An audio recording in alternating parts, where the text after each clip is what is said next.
All right. Hello, hello. Gang's all here. Ads are out of the way. Prepare yourselves. It's time to play. Welcome in to one and all. We'll get started here in a minute. I must stall. But hello, y'alls.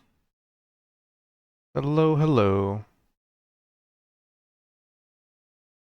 That is odd. But on with the show.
Just making sure everybody's able to log in.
Some people are having issues connecting, so we're working on that. Technical issue, go figure.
Still technical issues, please hold.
Don't you love it?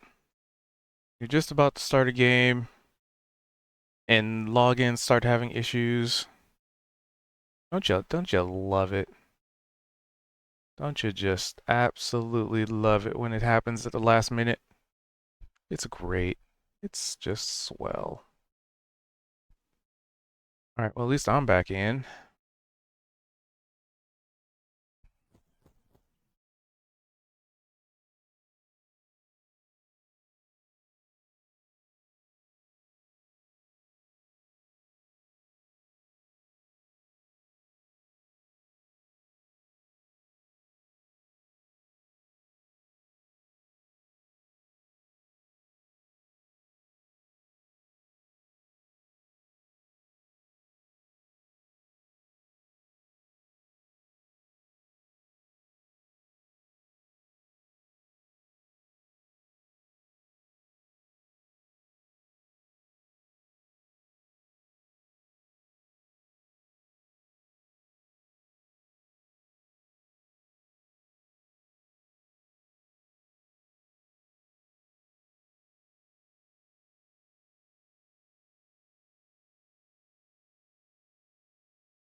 Please hold still. Trying to fix issue. It's quite an issue, actually.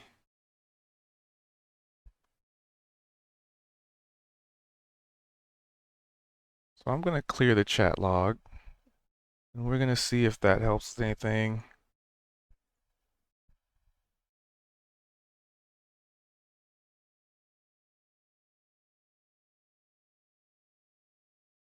All right, I have cleared the chat log.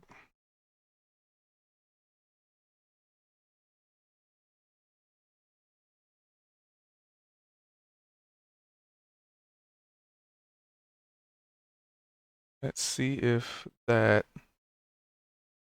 handles better.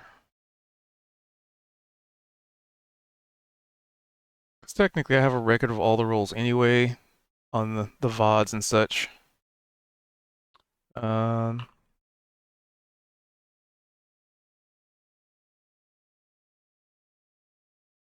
okay, let's see if we can get you guys logged in now.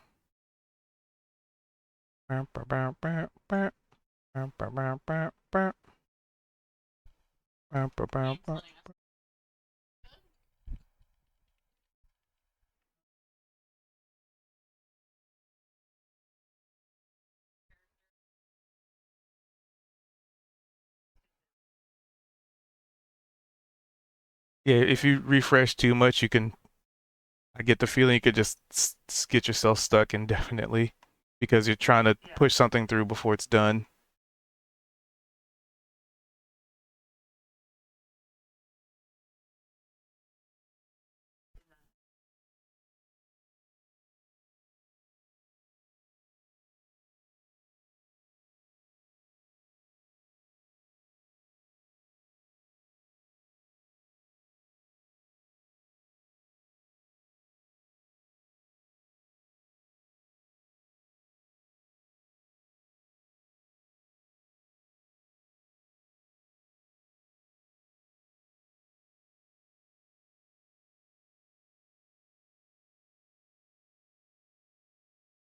I think.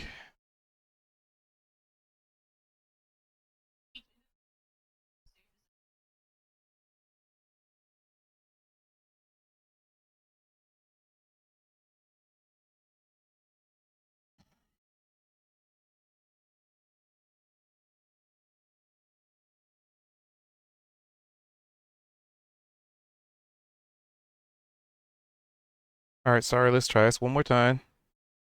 So I'll kick you from the game, and then like close your browser and stuff. And when you start logging in, just let it sit. Like don't refresh it. Just let it do its thing.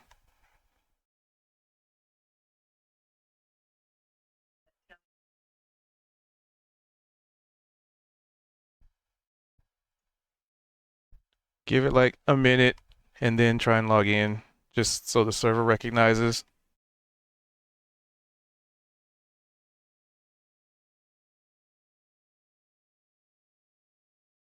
Okay.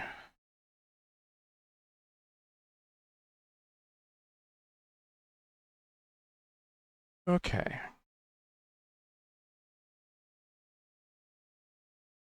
The joys of technical difficulties. Anyway, why do I never have this kind of issue on Wednesdays? Weird. It's weird.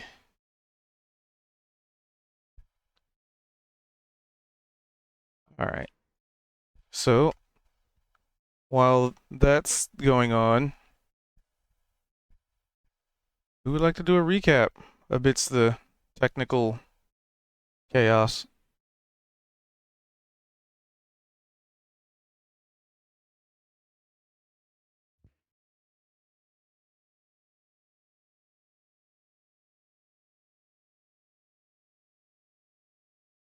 Um, I can do it, or you go ahead, Nana.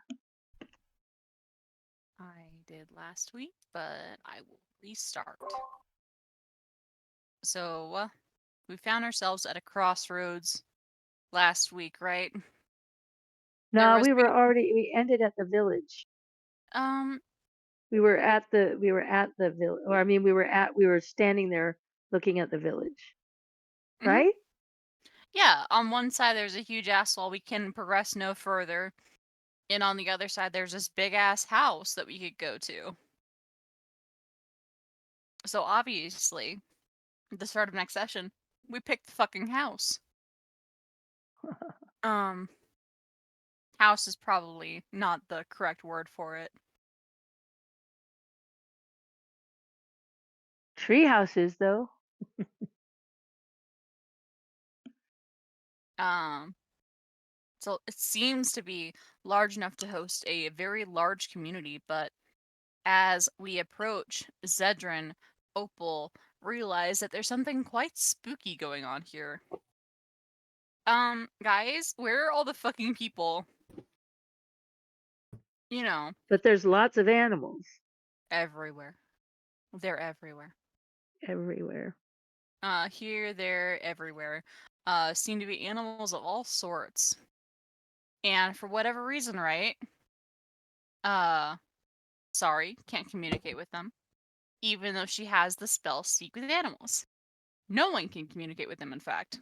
And Kozik like wants to try, but he can't figure out even who to talk to. Uh-huh. Um, and like you all are realizing that there's something weird, that it's not quite working right. But okay. We can't help that. Um, we're all quite concerned about the fact that like we see lights glowing from within this massive building, but we don't see anyone inside of it. Niavara extremely sneakily with a nat 1 sneaks up to the house. Extremely sneakily. I'm forgetting the off-brand bad version of a spy movie that came out in like the 2000s. Like he thought he was a really good spy, and that was the joke. Um, 2000s. the aughts. I'm thinking of the Austin Powers.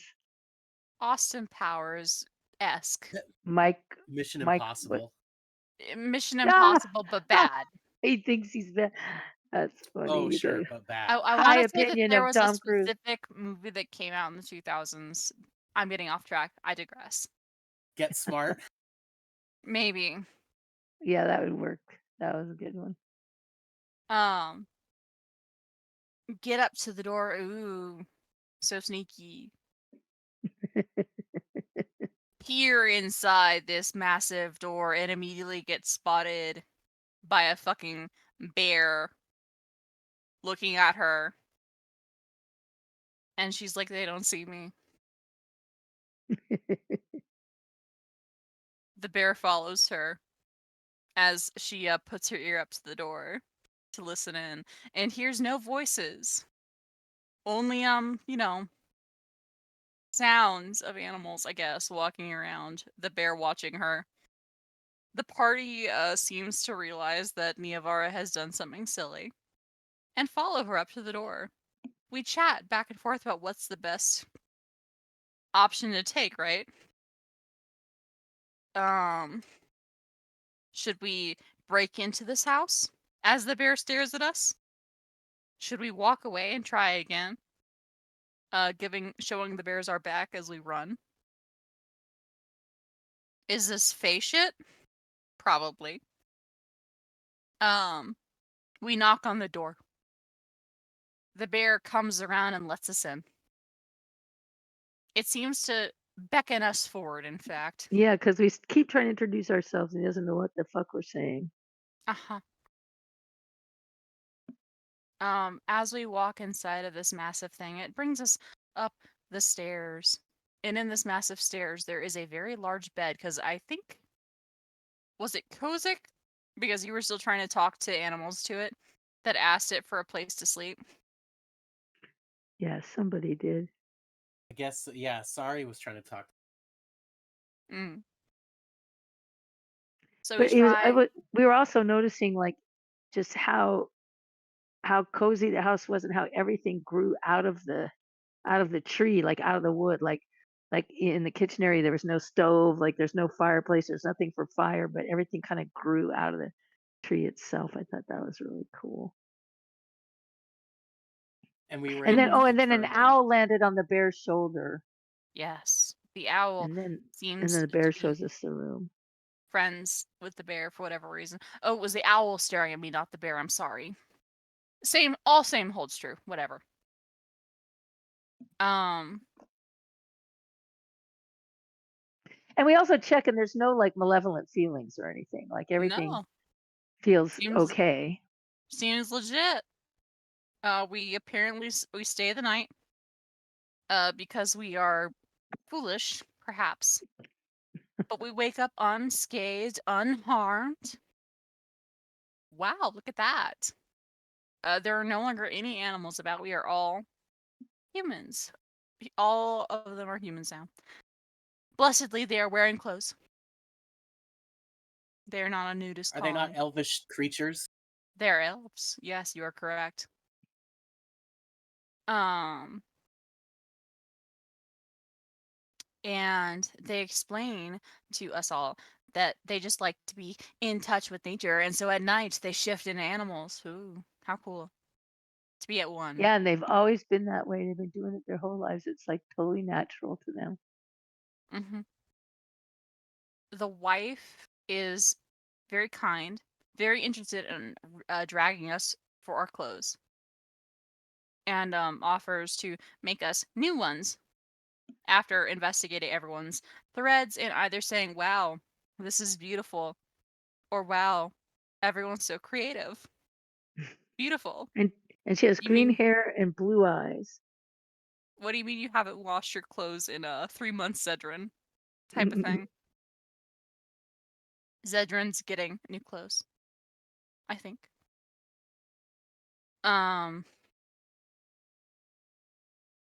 So we're gonna chill out here for a little bit.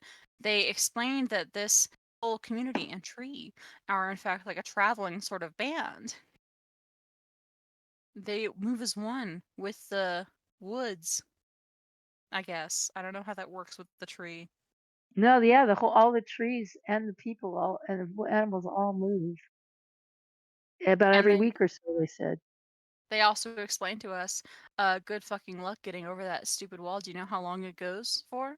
Miles. They didn't say it like that. Of course, they were much nicer about it because they are kind people. But they said, yeah, you'll keep walking for quite a while before you see it into that wall. And so we're like, okay, that sucks. But we kind of knew that. And then we sort of realized, okay, we are just chilling out, regathering our efforts. And Zedrin now has clothes coming on the way.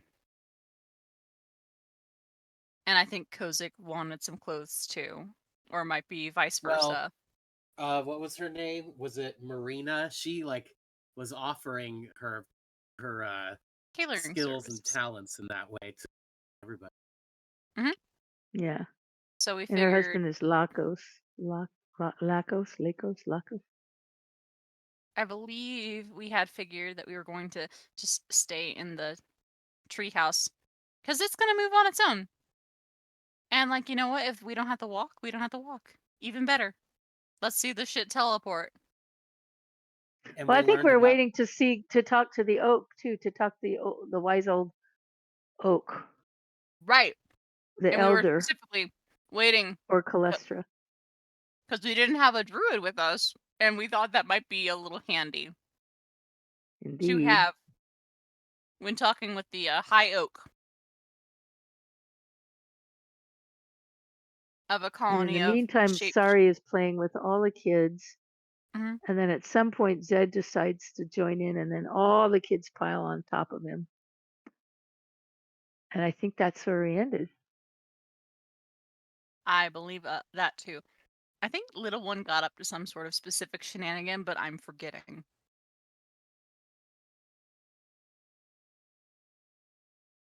Zedrin?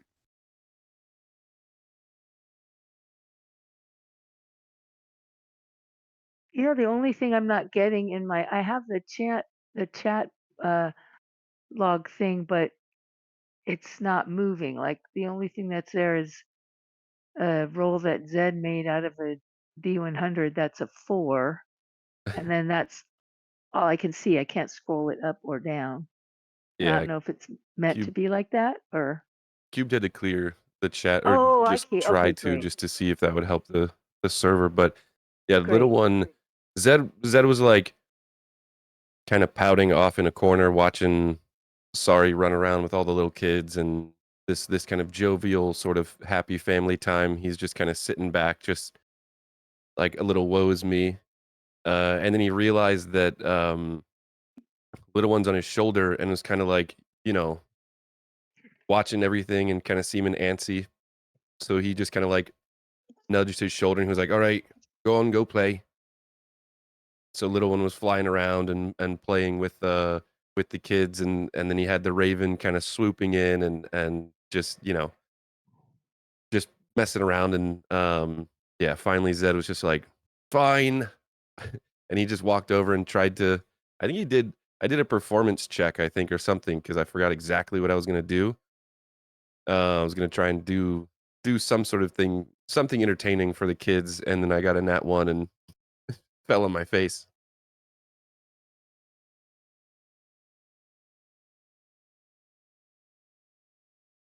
And I believe that's where we ended session.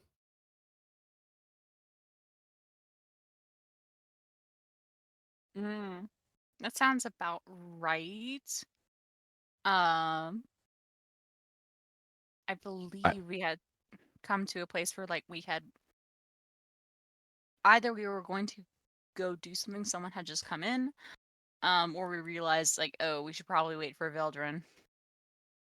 yeah, I I was gonna say I think uh, seeing that these were some sort of druidic people or something like that, we were all just kind of like, yeah, this would be cool if Veldrin was here. So I Yeah, if think that they're was going to part of give us hanging around. all like little prophecies or something, we needed Belgrade to Yeah, get one too. yeah, I think that's real. But I think that's it.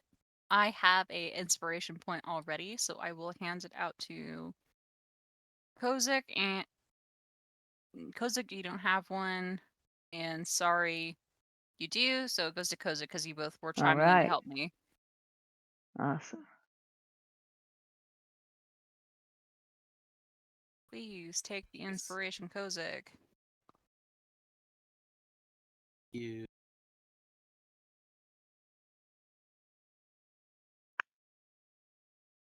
All right.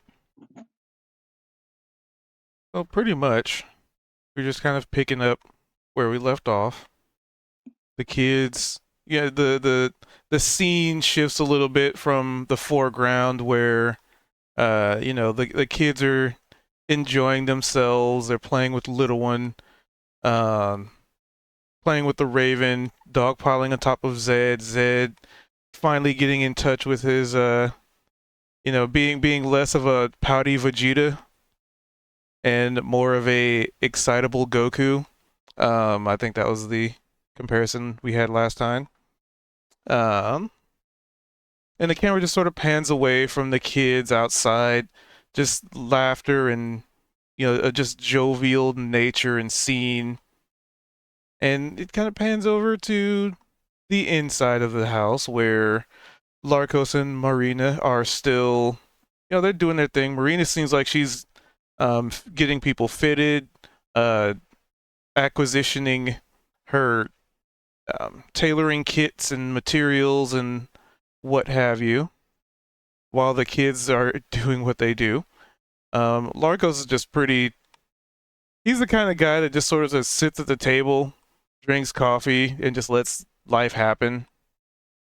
You'd probably gather at least that much. He's very welcoming. Like they're a welcoming family, but he's just kind of just he's that kind of dad. He just chills.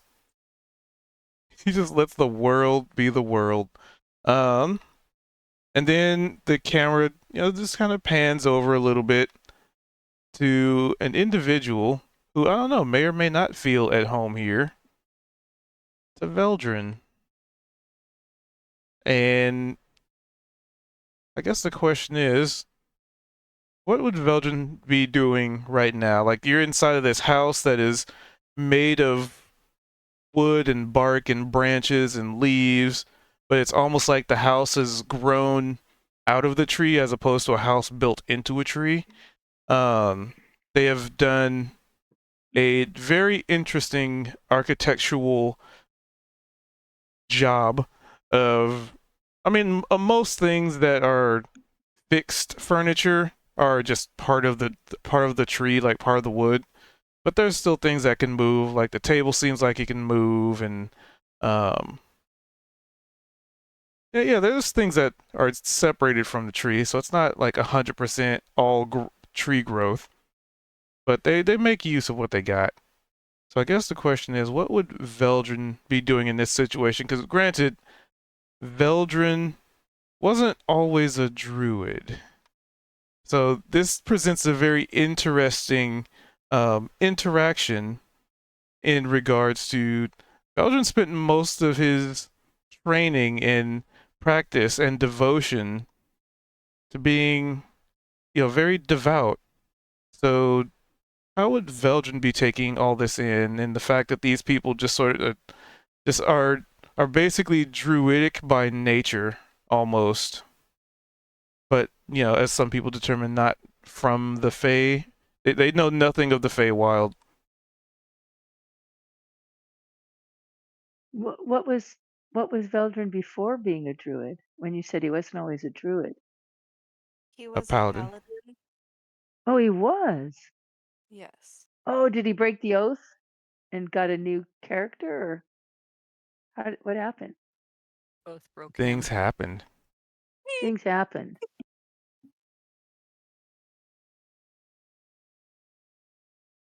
Make Well, you laugh.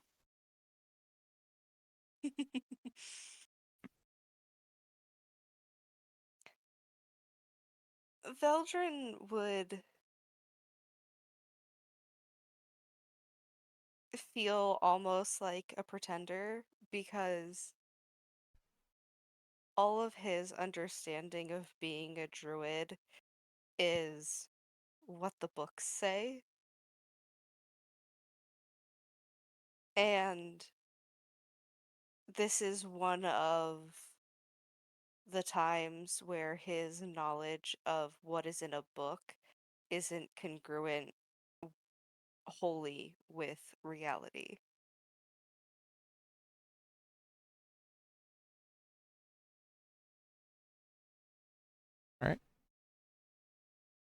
All right.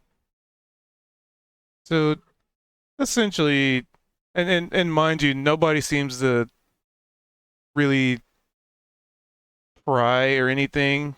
So they just let you guys have your space. Um.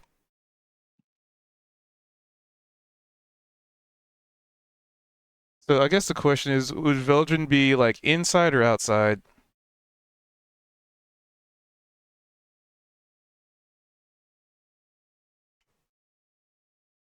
Are you getting clothes made, or are you hanging out watching us play with the kitty? He'll be outside. All right. So you'd be outside watching Zed getting dogpiled, Sorry taking swigs of alcohol, Hey, I'm playing with the kids. and then playing with the kids.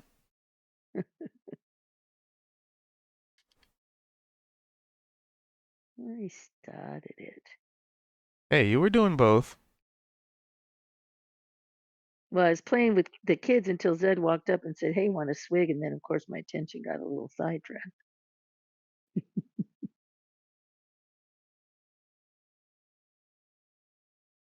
All right. So Veldrin, you can give me a little insight check.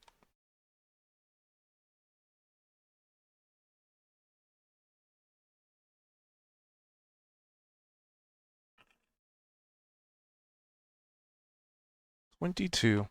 So, and I like to use insight as also a sort of search your own feelings kind of thing. Like, how are you feeling? So here, despite a little, despite a little bit of feeling like a pretender or a wolf in sheep's clothing, interesting analogy. Even with all that being said, it just knowing that these people have basically druidic in their society as part of their structure, they've accepted it. They, you'd probably even think, yeah, because it's insight. So yeah, you'd probably get a feeling that despite the situation, that just how they have designed everything, how inviting they are, even if you weren't a druid, right? Even if you were a paladin, it just feels very comfortable here. And this being an extremely different dynamic shift from where you came from, right? Like you've seen what the Drow society does with their families and how manipulative they can be, and how in some cases just downright evil they can be, especially to what they've done with you, Neavara, the Myval family.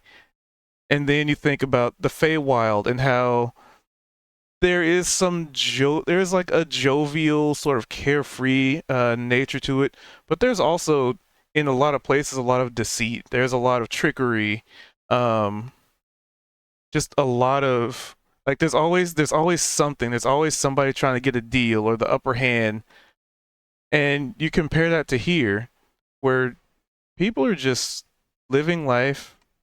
They're chill. They're welcoming the outsiders. They haven't conveyed any level of judgment towards anybody. If anything, they've already kind of feels like they've welcomed you guys into their community. Just seeing Zed and how he and Little One and Sorry are interacting, it's like they don't really have a fear of you guys. They're not trying to take anything from you. They're like this is a whole probably maybe in the whole new experience for Veldrin entirely. And maybe it's a bit jarring, maybe not, that's up to your character. But just with that insight, you just get the feeling that these people are legitimate in what they do. They are true to themselves. They are true to their nature. And probably for you, I don't know, just how you would feel about it. Maybe a little jarring, but you don't feel out of place here. And it's almost kind of weird, but refreshing. And I think some of that, like, certainty is unsettling to him as well because he has had that feeling about other people before and not read them right. Because, like, he definitely had been, like, attempted to court a few different drow women at different points because of, like, expectations. And even the people that he thought that he was interacting with who were being earnest with him, he realized that there were underhanded things going on.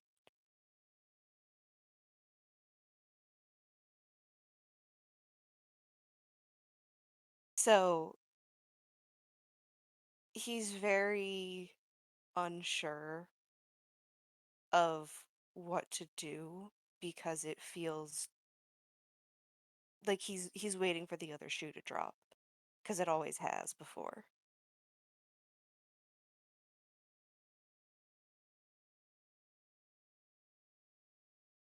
All right, so you're probably like keeping an eye out, watching the kids, being like, what are they gonna do, or watching people's body language, like something's gonna happen. I know it. Yeah.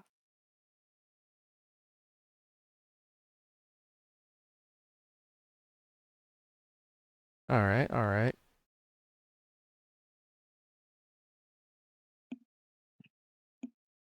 So you might be doing that for a while. So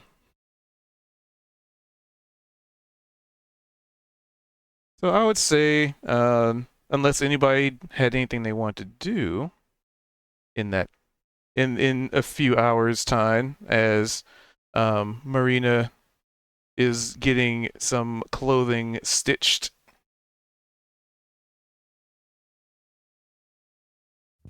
I think Neovar would have taken the time to like basically scope out the place. She sees that like Veldrin is like worried. She'll like pass him by, pat his shoulder Oh, like that's reassuringly, like it's Hold on. okay, don't worry about it. And like go back to stalking around.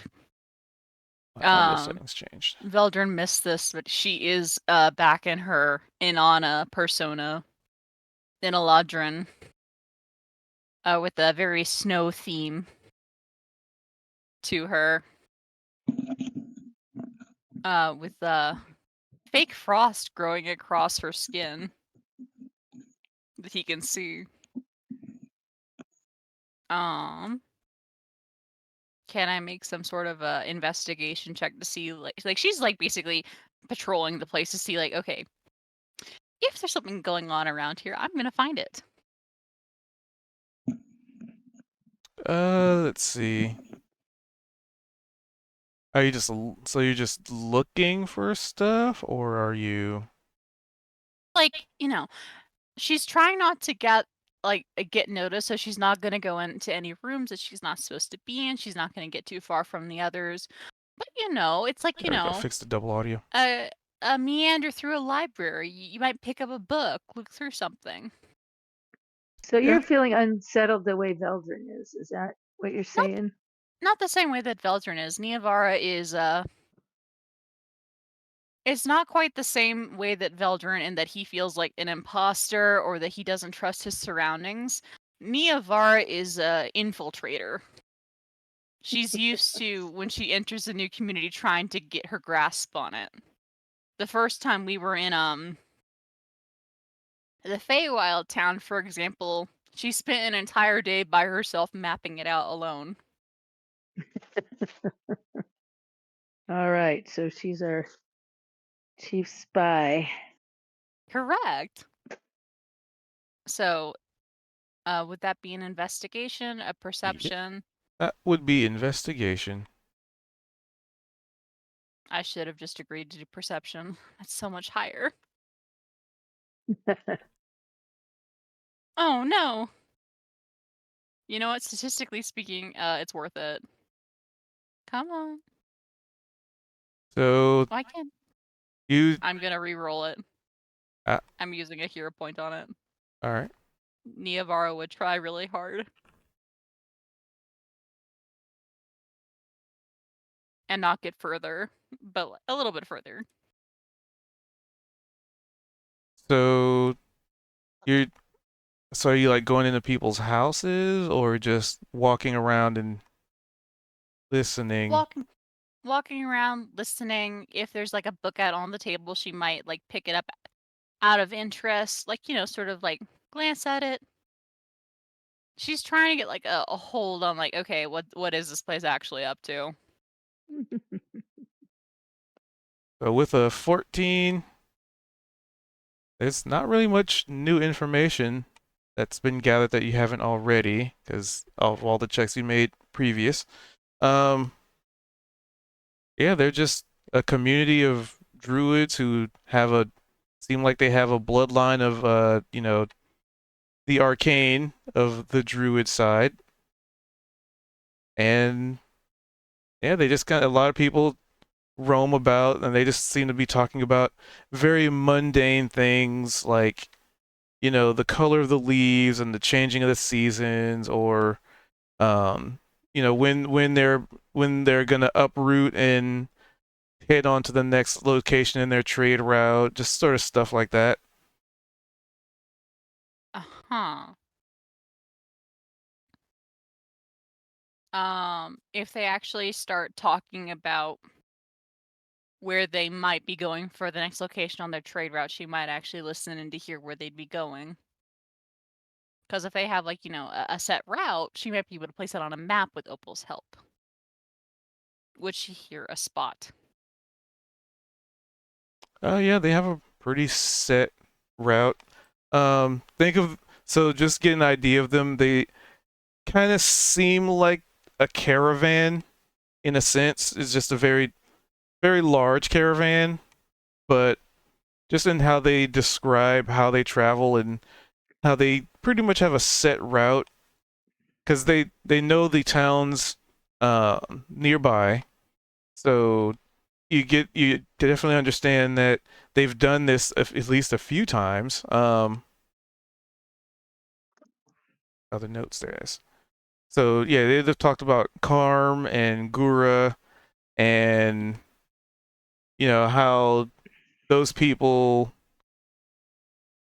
Well, it's particularly Karm. Was it Karm? Yeah, Walt City was Karm. Particularly how Karm is, a pretty walled off, somewhat, not completely, but they have reservations about outsiders and stuff like that.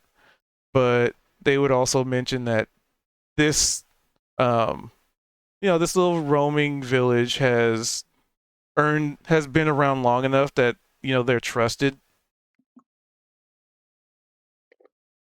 so Ooh, they do don't they have go to any issues. Chronosis? Hmm? They go to Chronosis? No, that's way too far. Oh, too bad.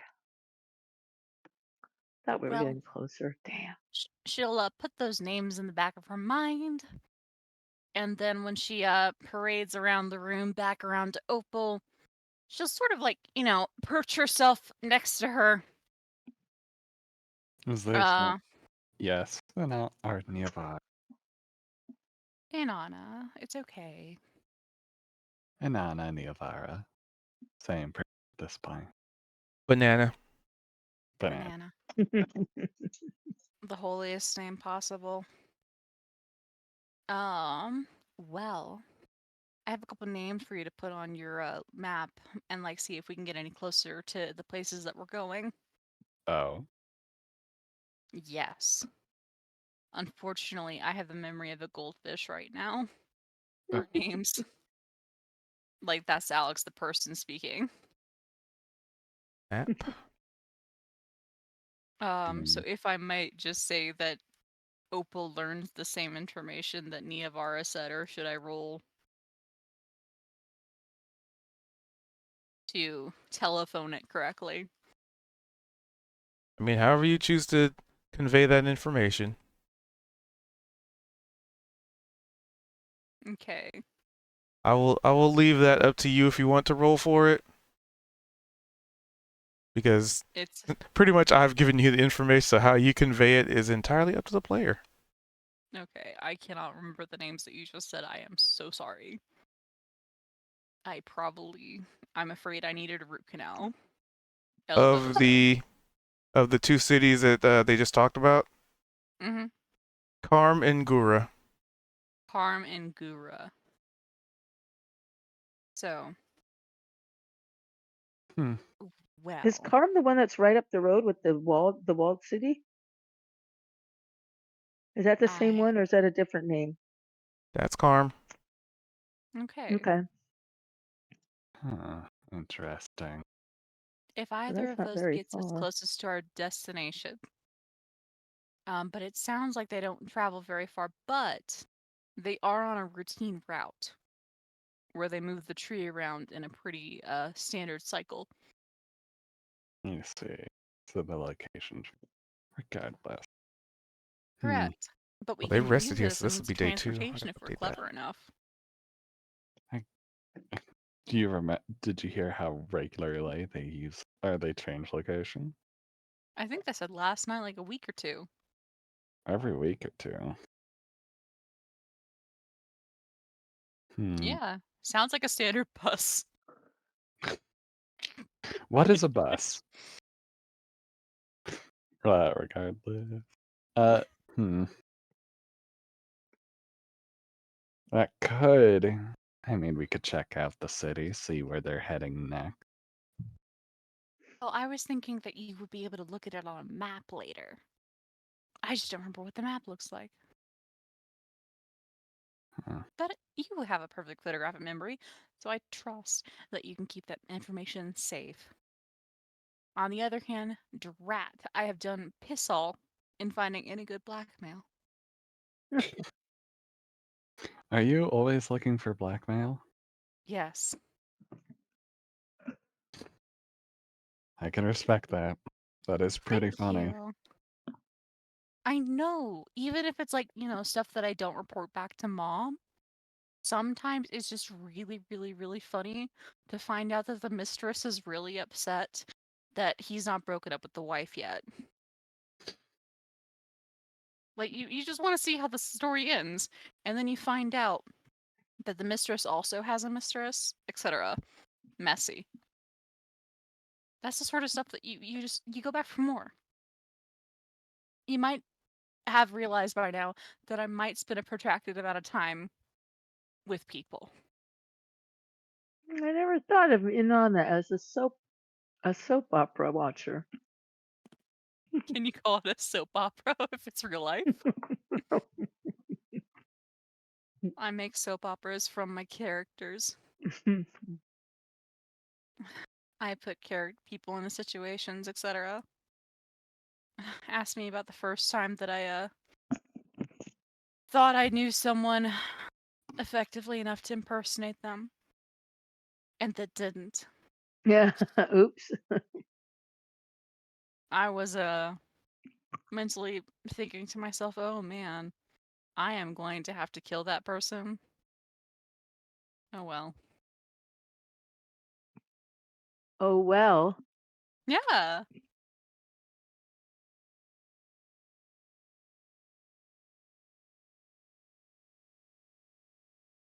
I'm imagining that Sari was like listening in because it was a useful conversation, and then is like, But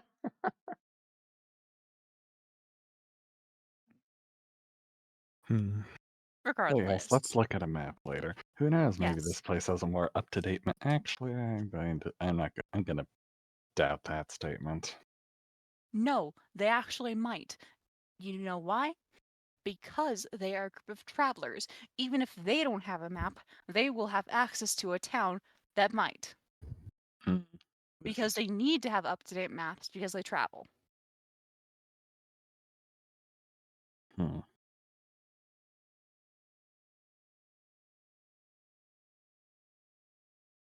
So, I mean, if we can find the Unless map, their magic just takes. Wait, I'm not in the conversation. Sorry.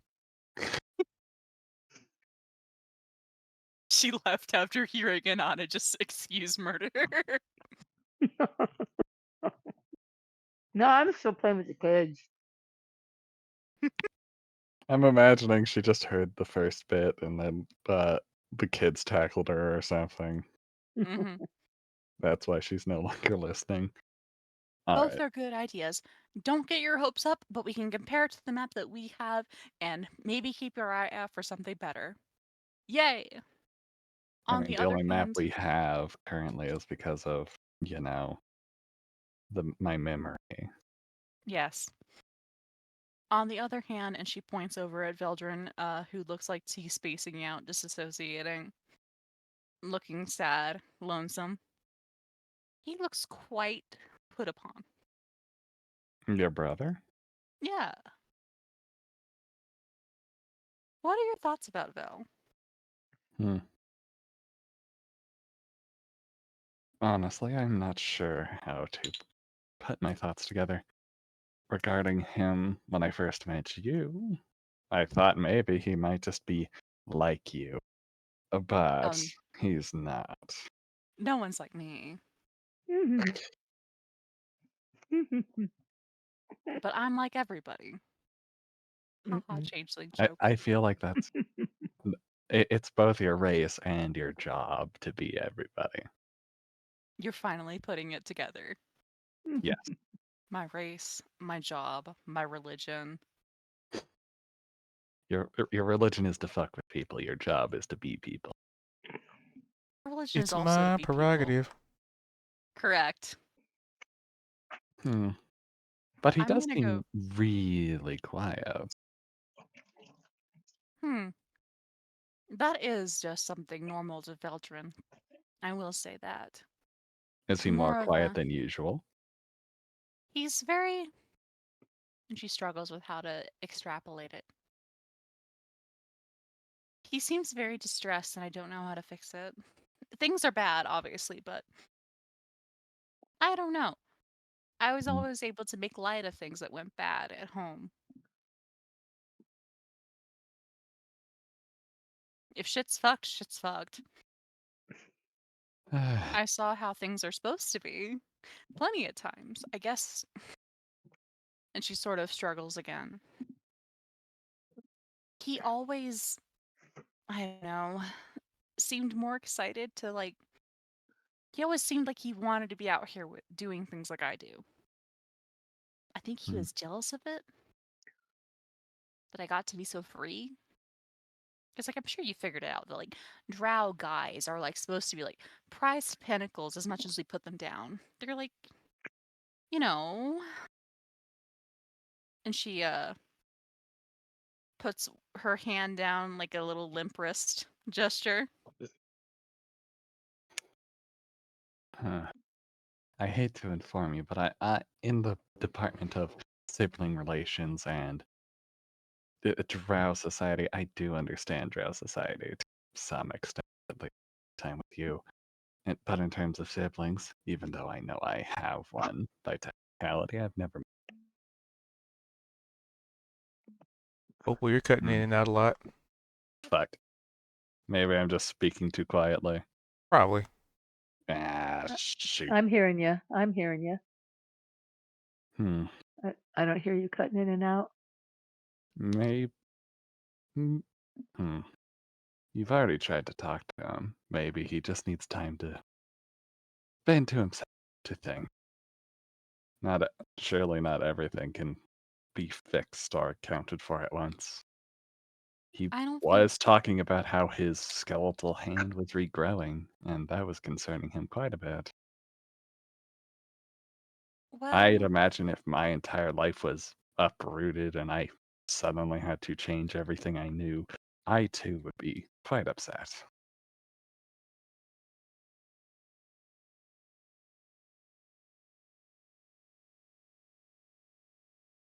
I mean, I know that. I do. But I also, he's my big brother. I don't know how to make it right. And Be there for Sari's him. kind of been listening in, and she kind of shouts over from underneath a pile of kids, "Just go talk to him." That would require putting my emotions out on front on blast for people. I'm not doing that now, obviously. This is just a calculated move to get to know more information about you, Opal. A calculated move. Well, me and my father got along well. We didn't argue a bunch. We kept to our he made me my own crafting area where we live.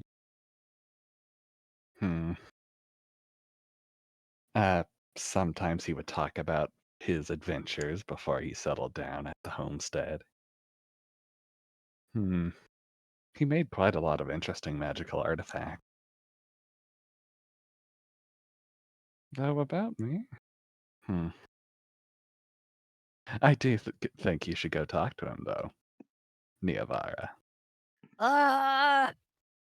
Also, there is that whole big point of you lied to him about Niavara not being here. Maybe you should, and I can't stress this enough, show a bit of vulnerability to your brother after gaslighting him for a couple of weeks or a couple of days. It was only days. He did leave me with a bunch of strangers after having me abandon our homeland, and I have no place to go back to. Well, it seems that he didn't either. There must be quite a bit of regret on his as well. He doesn't like liars, and I'm a big liar, and I don't think he ever realized how big of a liar I am. Well, I think whatever may have happened at home, something might have, Broken made him. that revelation a bit wider. Of you're a liar, everybody's a liar. Go talk to him. We'll be fine. We're relaxing. Sari and Zed are having fun. I'm relaxing here in the corner, working or sketching down design ideas. Just go have fun. Or I wouldn't say have fun. Go have that talk.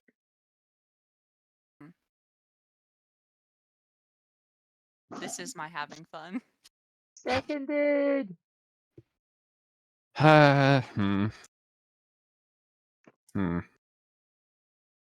You can keep secrets, correct? Yeah. You go talk to him. I'll tell you a big time secret regarding my father and family, I guess. How about that? She fully on God, you see little snowflakes turn to stars in her eyes. The beauty of being able to express herself with her body. That sounded way dirtier than I meant it to. Body. Niavara loves to have good information to use. But I will only tell you this if you promise me you will never tell another soul about it. Who am I gonna tell? Under any circumstance. I will not tell you the reasons why. Just under any circumstances, Niavara. Do you understand me? I do understand you. Who would I tell? I don't work for anybody anymore. Opal is This is going to roll stealth to try and remain a to try and tell Niavara this without anybody else knowing. Fuck. Opal immediately bangs her fucking head on the door or on a nearby wall, drawing everybody's attention. Never mind, go away. Niavara laughs. She's like, okay. Tell me later, though. You should be so proud of yourself. Your section of my burn book is the smallest of everyone's. Opal gives her a small thumbs up. Cool. God, yeah. Hmm? No, go No, ahead. continue. You continue. You continue. Fuck you. I forgot what I was saying. Go ahead. Oh, siblings. Real life ones. For fictional ones. She stretches her collar on her dress and she's like, ah. Looks to Veldrin. And like you can see like ice in quotation marks growing across her skin as she approaches him. Before she sits down next to him. So,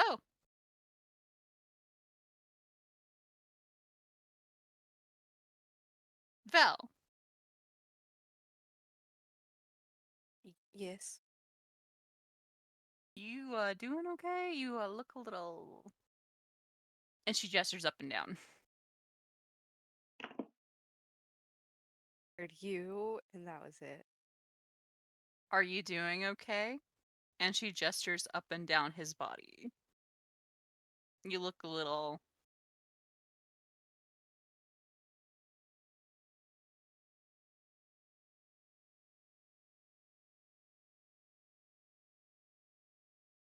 Uh,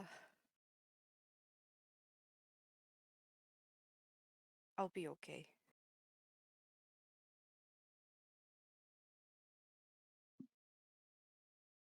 I mean, yeah, you're gonna keep on living, but like.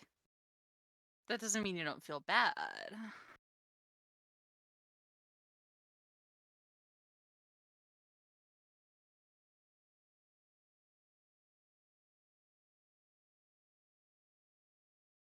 Do you feel bad? Yes.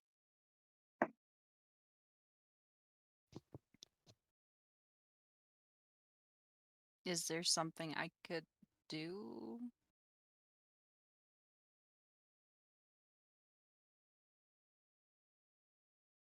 I don't know.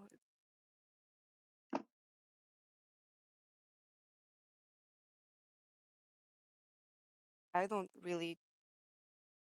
I don't know what can fix it.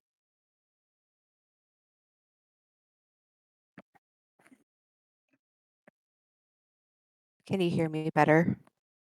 Much. Okay. Night and day, man. Definitely have to turn you down now. Oops. No, it's Uh, good though. The other people can hear you, so it works. It works. so he said he doesn't really know what can be done to fix it. She sits down slowly. And she's like, I don't really know what I'm doing anymore. And that's kind of scary, isn't it? You think you have something all your life, right? Something that you thought was like, maybe it wasn't the best, but it was yours, right? And now it's gone. Is that something like what you're feeling?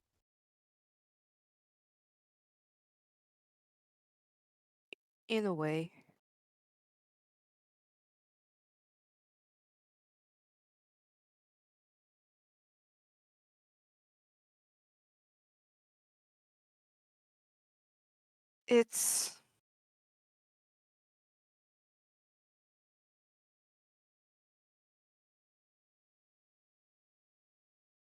It's hard to, I guess, understand everything.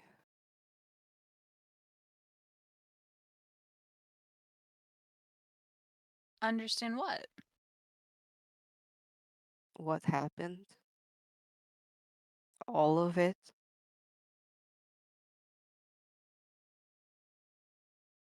Back home, out here, with me. I don't I don't know what to trust anymore.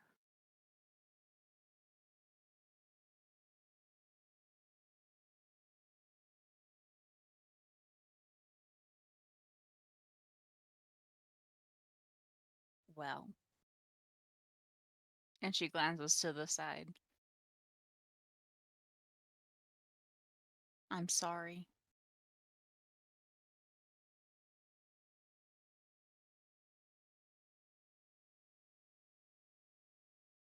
It was unfair of me to lie to you. I didn't know what to do. Did you think that I was working with her?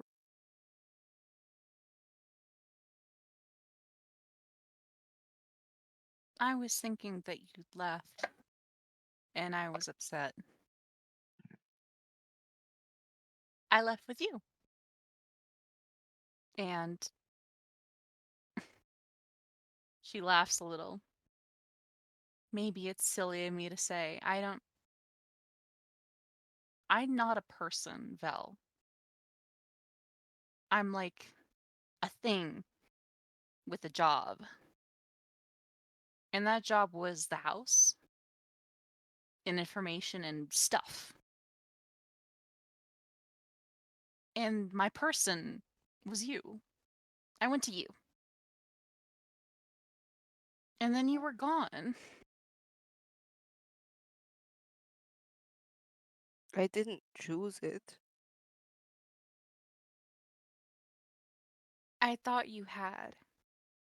I know now you didn't, but I don't know.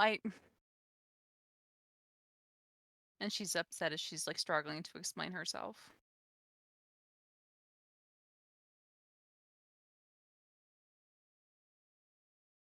What was I supposed to do without you? I mean, I know how to act with people. I know what I'm asked to do. My God wants me to go forth and keep knowing change, and I had accepted that. That was part of it, but you were more of my home than anything else, right?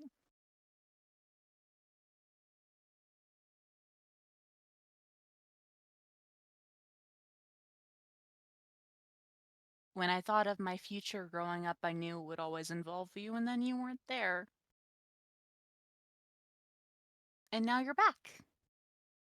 And when you came back, I was already scared of stuff. Scared for you, too. I was scared of me being something that would hurt you. I didn't know what was going on, and I still don't know what happened with you and Mom. You've told me, and I'm scared of her, too.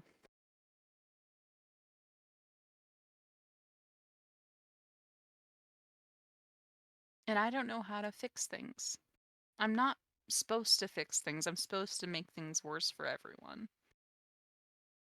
And I'm really good at that. I don't think that there is anything that we could do to fix things there. Oh, if we could fix things there, I was talking about fixing things with you.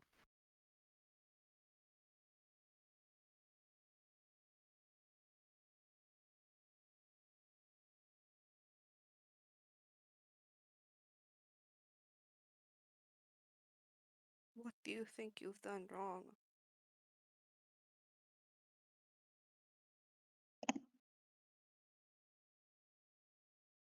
Well, I lied to you. A lot. And I hid parts of myself from you, and now you've seen them. And I think that you don't approve.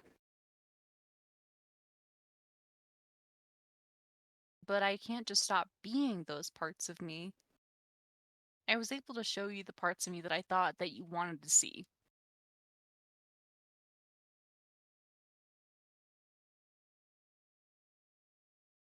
But why would I make that a problem? Everything I ever did wrong was a problem to somebody, so why would I do that to you? You didn't do anything wrong ever. Vel. And she puts her hands on him. You never hurt anyone. Ever. And she puts her face, like, her hand on her face as she's, like, sighs. It sucks to admit this because I don't have anywhere else to go. But Mom, and, like, she raised me and I'm really good at what I do. But she was fucked up. Yes. She was always fucked up. And if she's fucked up, that means if she says that you're wrong, then you're actually right. Because she's trying to make you like her. That's what she tried to make me like, right?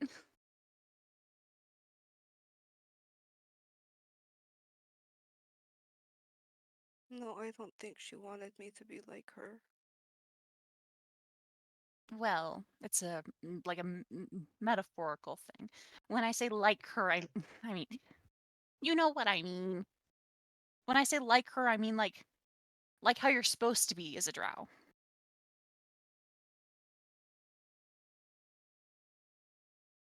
She thought that you were a piece of what she was building.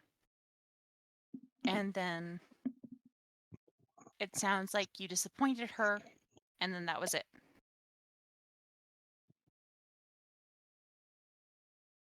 Like, we saw that she did that to your hand. And I mean, maybe it's a good thing that it's coming back. Maybe that's like, that's nature telling you that you're on the right path or something. I would say that's like an omen. And I know that it probably doesn't feel like an omen because no one likes having some part of their body change without their permission. I only like having parts of my body change when I do it.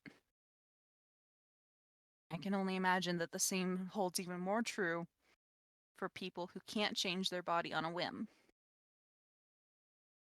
And she sort of glances up to his hair. Like that.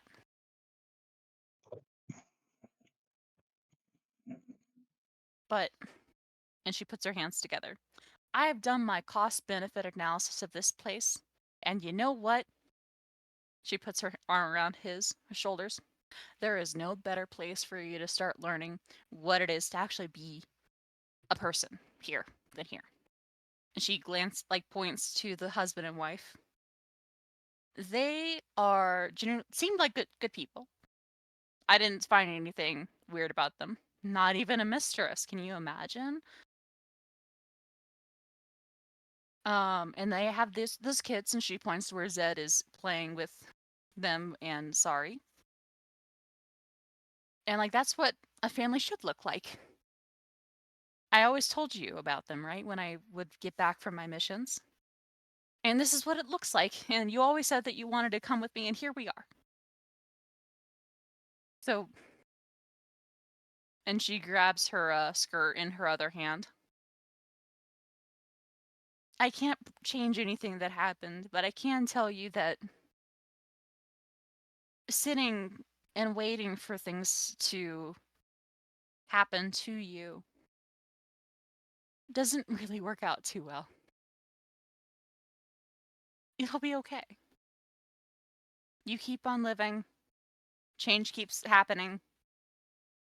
Traveler, guide me through it. And maybe it sucks for a little while. Probably for a long while. But it won't stop sucking until we change things. Yeah? Veldrin kind of, like, you can tell he's thinking it over before he does take Niavara's hand. She is physically smaller than him, but she is going to attempt a strength check to pick his ass up.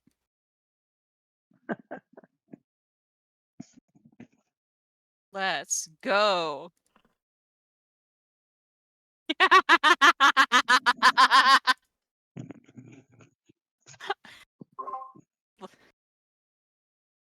Slips and falls. Or more accurately, like she's trying to pull him so hard that she like topples backwards. And she's like, "Oh my god. I thought that would be easier. You lost so much weight while you were gone." I think that her falling would send Veldrin falling too, because she attempted to pick him up. So Like grab him by his hand and like drag him up, right?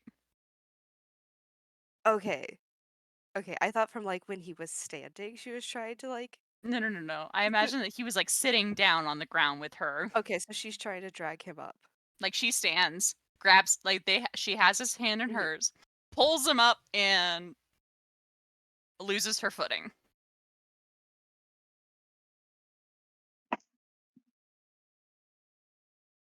I thought that would be easier. You're not even wearing armor anymore. You would definitely spot some kids like looking in your direction, like Dogpile?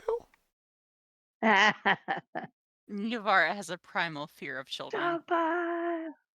Oh, in that case, definitely Dogpile. Definitely Dogpile. Hey. Zed's gonna whisper to the kids that are probably still like toppling on top of him and just like wrestling around and shit. Aye. Dogpile, eh? Right over there? Like half of them get these big starry-eyed freshman anime look, and like half of them run over with arms outstretched, heading in Niavara and Veldrin's direction, and like 2 or 3 of them are just yelling, "Dogpile!" Then help me, God. Fury, have mercy on my soul. Veldrin doesn't know what the fuck a dog pile is. So he's just standing there. He's just like, what is he's like a little scared. He's like, a pile Yeah. of dogs? What? You're seeing a small horde of elven children suddenly like climbing on top of Niavara and just giggling and laughing. How And they're just Sarissa, rolling I love around. her. Tell Sarissa I love her as she like falls beneath the pile. A hand outstretched out to the camera as it slowly gets submerged in Consumed. kids.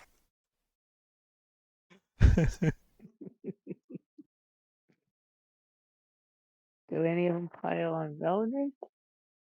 Did Veldrin Veldrin's fall over? sitting. Yeah, Veldrin's No, sitting. he's sitting next to this. He doesn't understand what's going on. Veldrin, I think your sister might need a rescue. The infamous foe, the most dangerous of them all, giggling children. It Like was Zed's he's just kind of like sitting up now. And he kind of like brushes his hands together. Aye, well, my work here is done.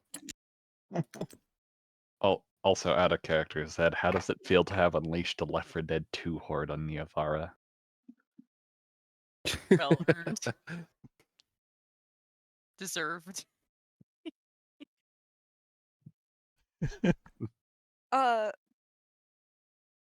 Veldrin he's going to try to like navigate his way through the children to Niavara as much as he can, but it's like, you know, when someone who is like so used to being extremely unobtrusive has to try to make people get out of the way.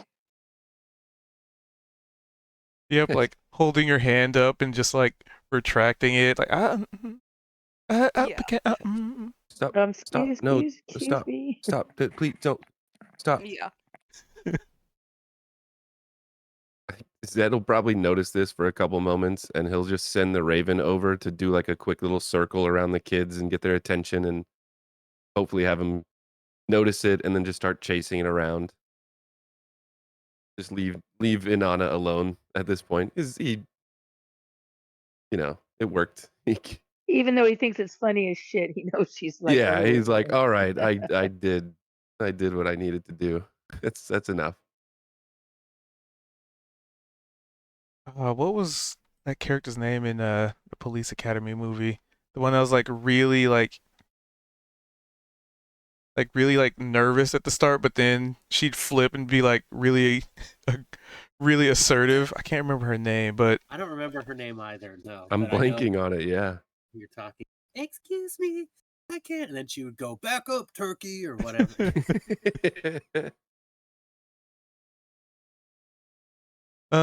Yeah, you easily distract the kids with the Raven and they go chasing it around.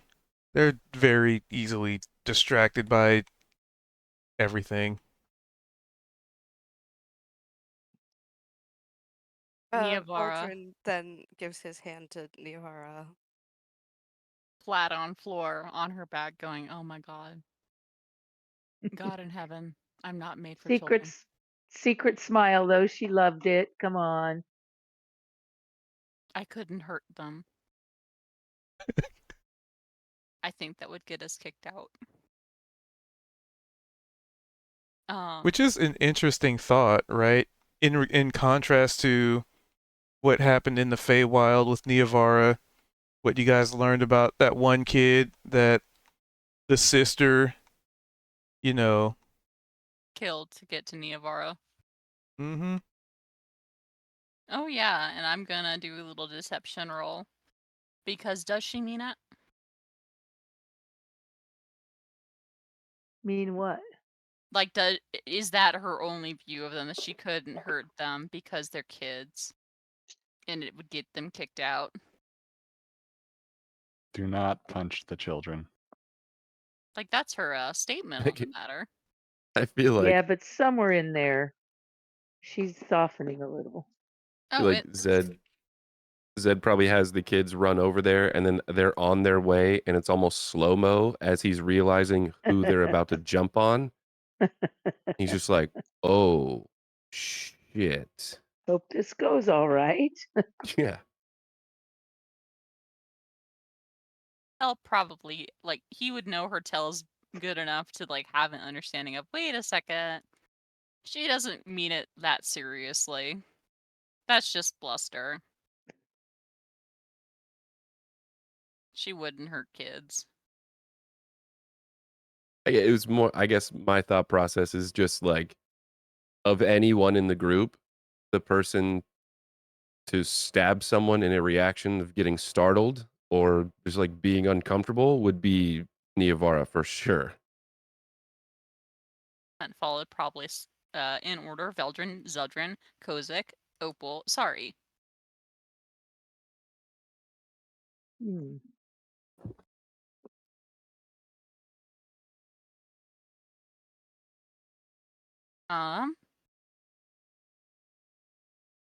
So Yeah, so Zed's just sitting up now and he's just kind of,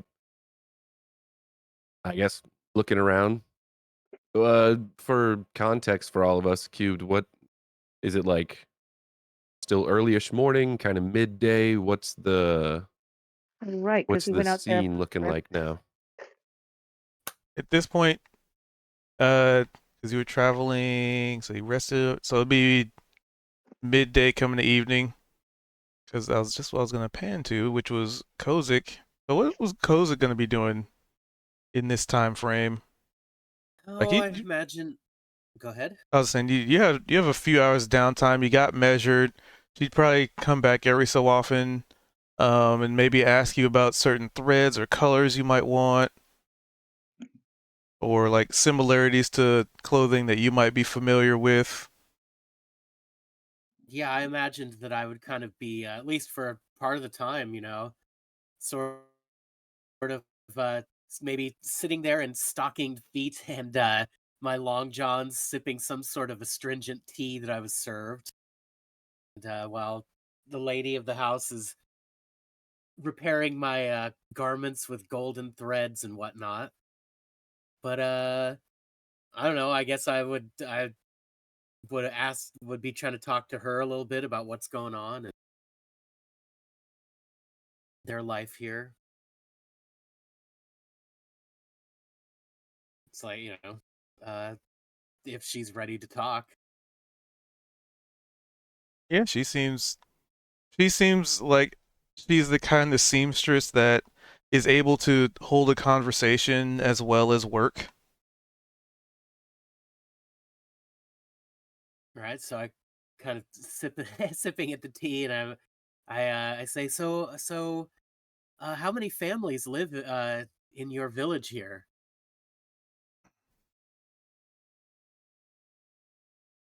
And are you all families? Yes, we are all family.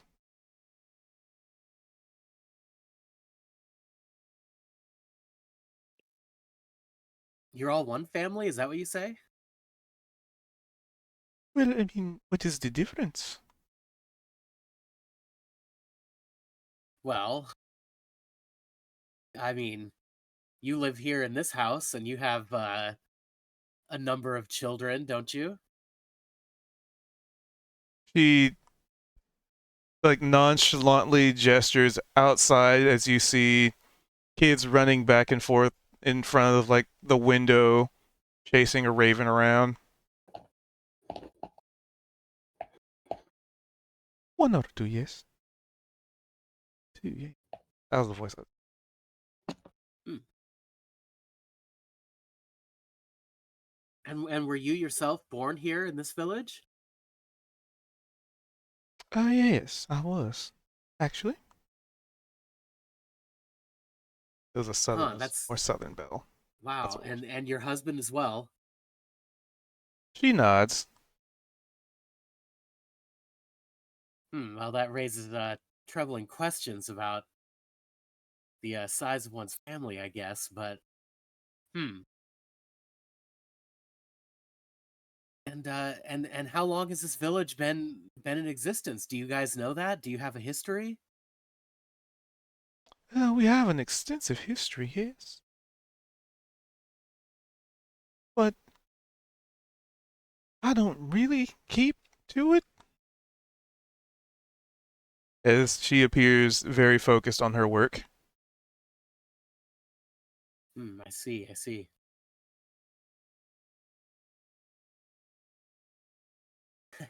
And you deal with the folks in the town. I believe it's called Carm. Is that right? Yes, it is calm, but I do not deal with it as much as my lovely husband does.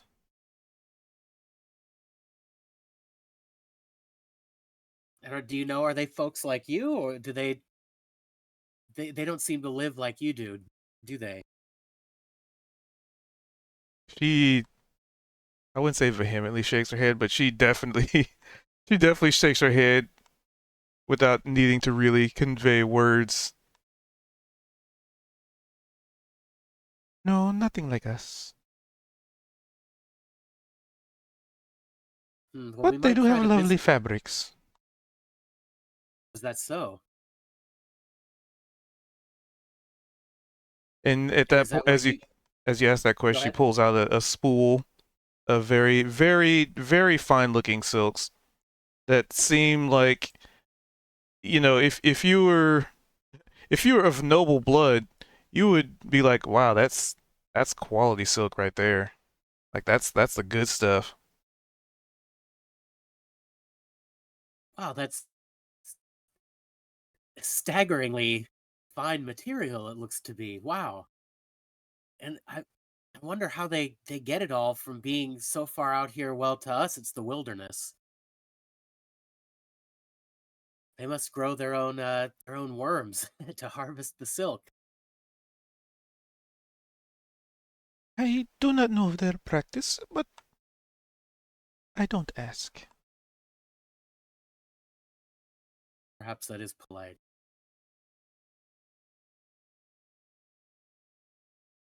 Hmm.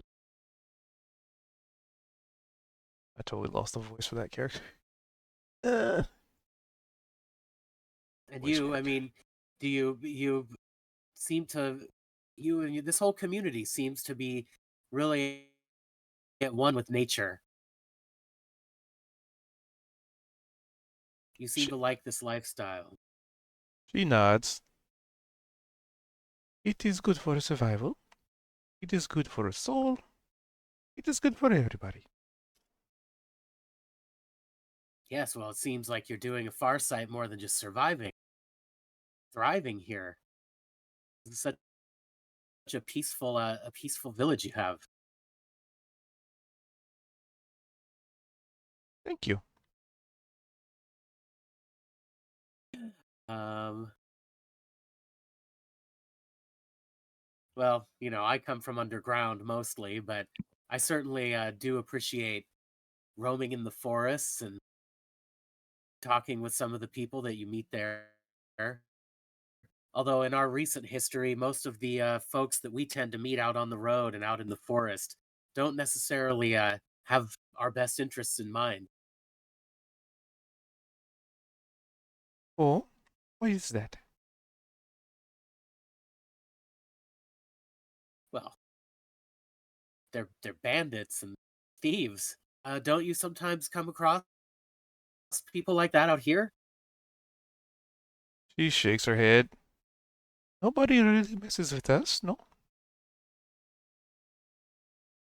Very fortunate. Wow.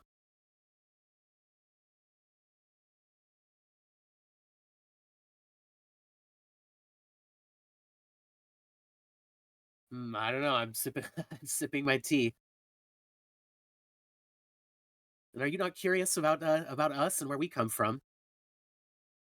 Only if you choose to tell us. I do not pry.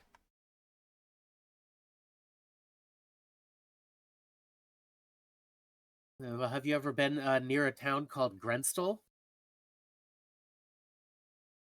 Let's see. Would she have any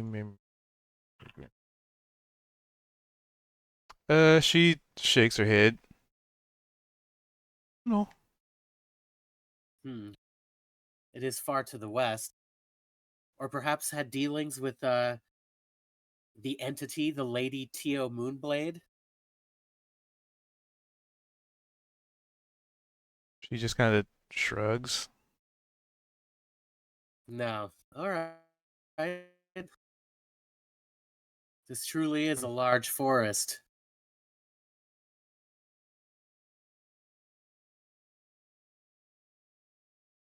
Yeah. Let's see, looking at my map right now. Yes, the forests are I guess quite I just didn't. extensive. And dangerous to some, suppose. Well, yes, but how is it that you don't seem to be bothered by the Well, dangers of the woods? well, as she says that, you see her hair kind of her hair shifts color a little bit, and you can see like her skin takes on a little lighter skin tone as you see like her grow a couple of feathers and then they just kind of recede. I'm sure not everybody who would wish us harm would want to deal with it. Especially if you can turn into a bear. That is helpful.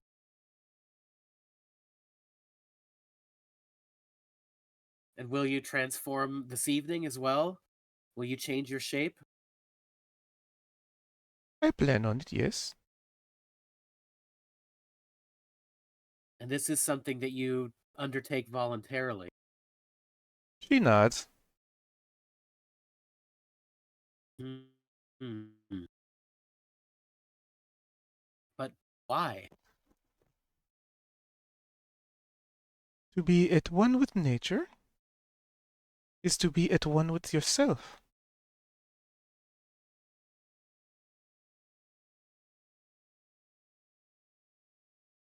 Balance in all things, understanding,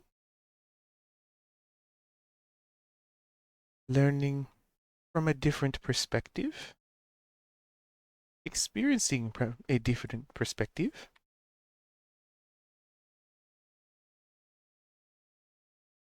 It is very important.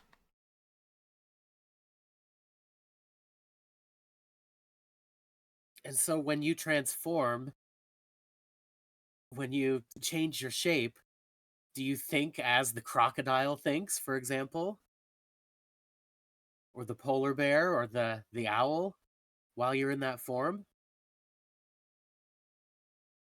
To some extent.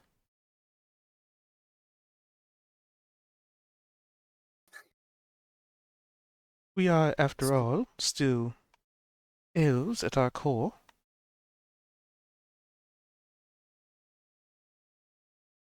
Turning into an animal does not take that away.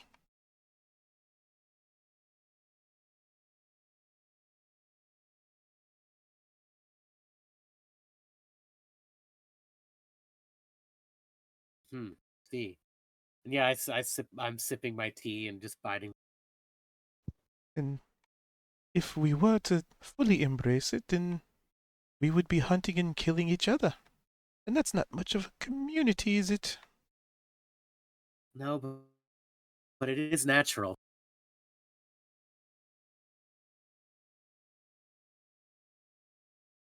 And that is why some of us hunt at night. But elsewhere. Oh, I see. That changes my opinion of how I'm seeing these creatures when she says that. Well, before I leave you to your work, tell me something about this wise oak that we're going to consult. Can you? She smiles. I can, but I think it would be more interesting for you to interact with them with fresh eyes.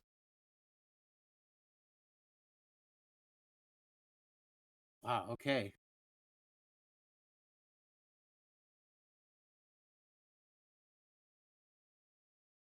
That's really all I have.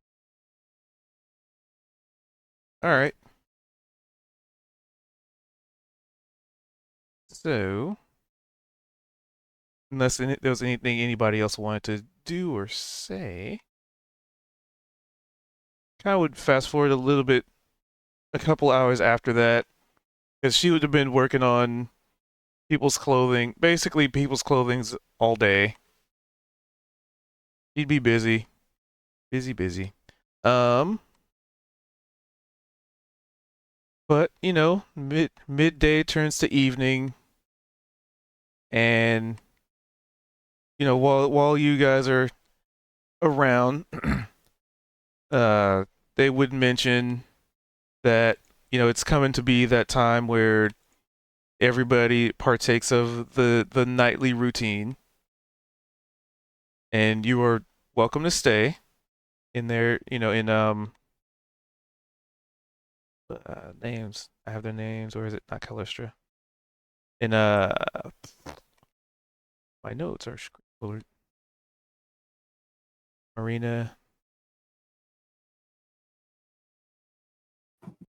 In a Marina and husband house.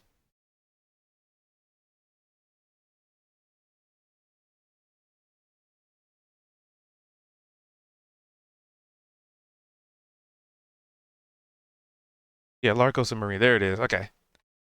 It's like what names? Um, and they would just kind of let you guys know that it's coming to be that time where their ability to communicate becomes extremely limited, as you guys had already experienced the previous night.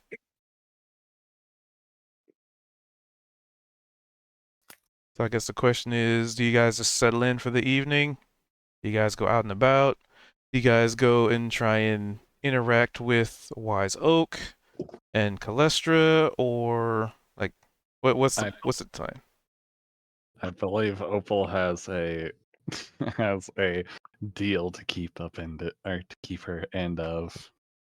We can do that after we talk to the wise oak. Very Does the wise oak not change also? I think it's a You don't fucking know. tree. Well, yeah, okay. There's Calestra. Does Calestra not change? You don't know. Let's go see. Okay. We have nothing to lose. If they do change, we just come back later. I was like, it's a fucking tree. Yeah, it's a fucking tree. Like, it's, we Okay. lose nothing by scoping it out at least. That's right. Let's go. Yes, let's go consult the tree. All right. So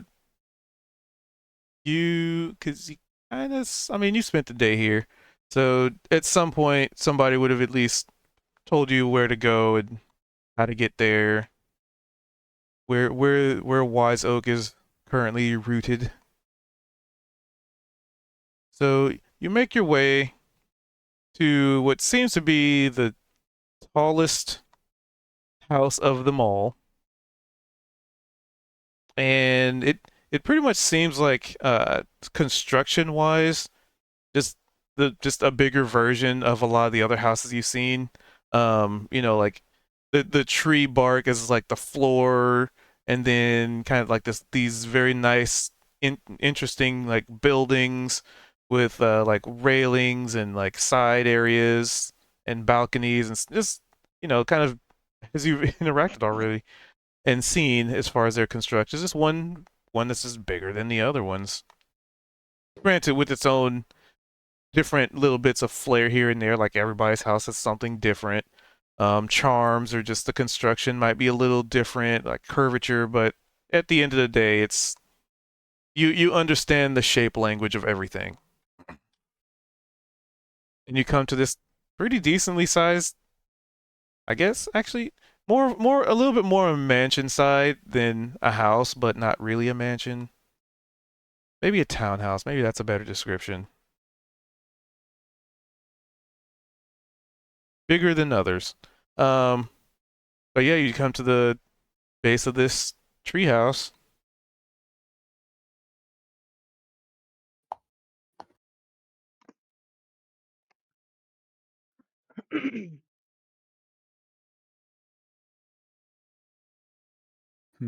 Well, I assume we've been announced. I guess we should go and introduce ourselves.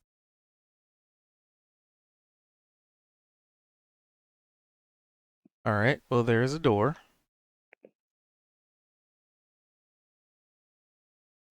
I'll knock on it.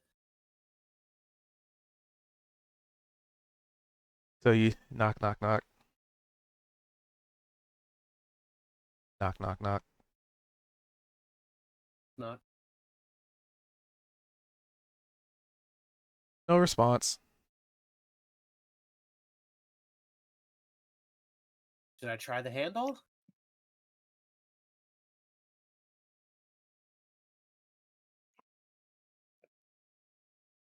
I guess I. Sorry, a little confused. Why are we at a house when we're going to an oak tree?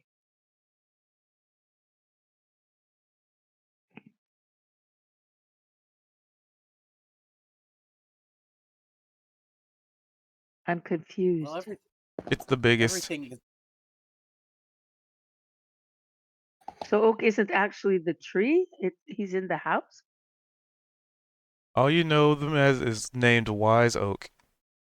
Oh, okay. Well, I and thought it was the actual tree. the houses kind of have grown out of the trees, Yeah. so it's could be the actual tree. Okay. I just made a house for guests, maybe. I have no idea. All right. Sorry for the interruption. I was thinking out loud. So you try the handle or Sure. Yeah, I kind of see if the door pushes or pulls open. well, it's not locked, but it's also not really opening either.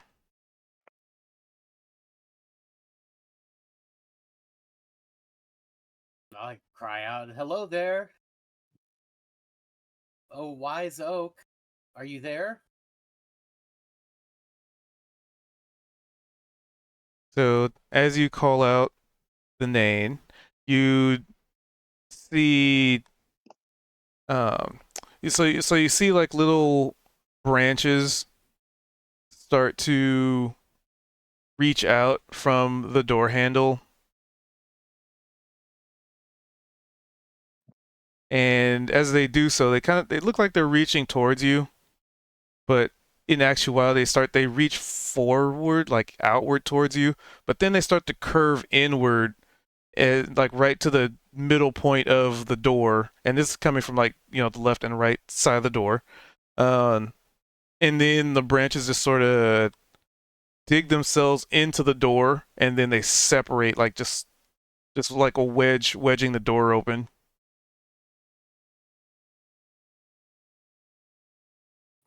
Almost like just watching the wood being warped, just to as an opening.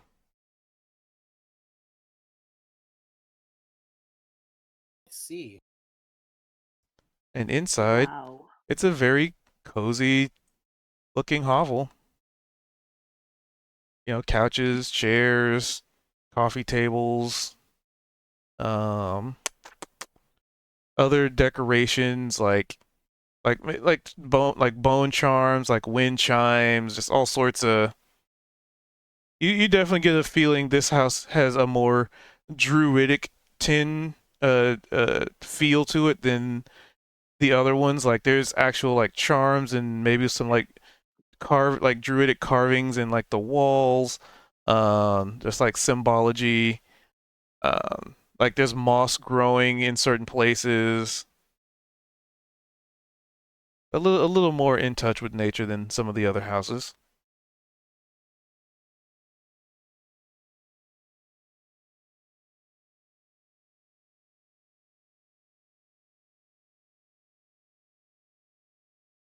Well, I guess we can go inside.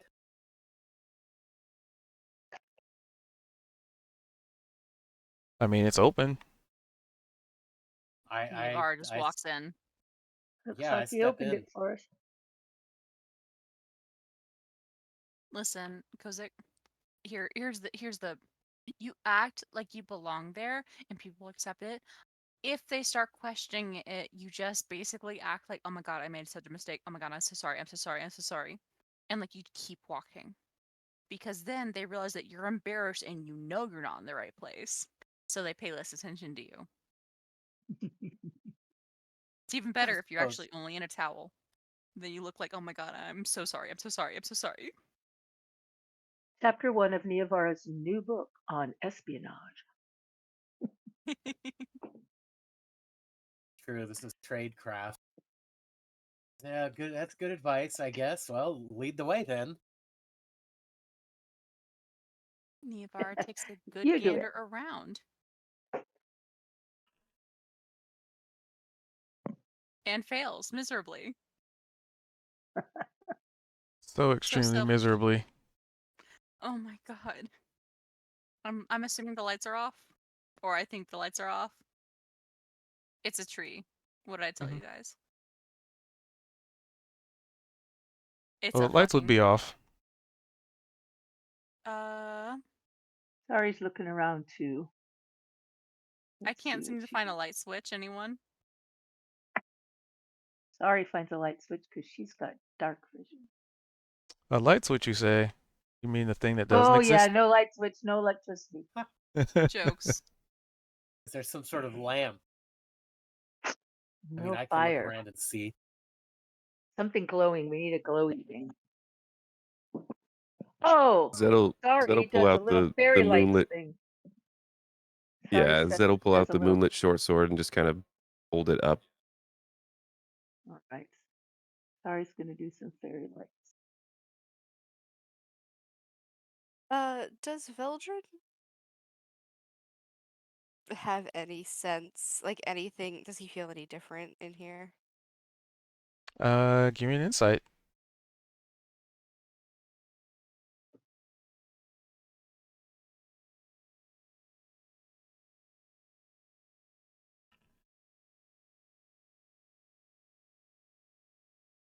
With a 13. No, yes. weird, maybe. Weird in the good way, not in the bad way. On the scale of the weirdometer, a 13 out of 20. But in the good way.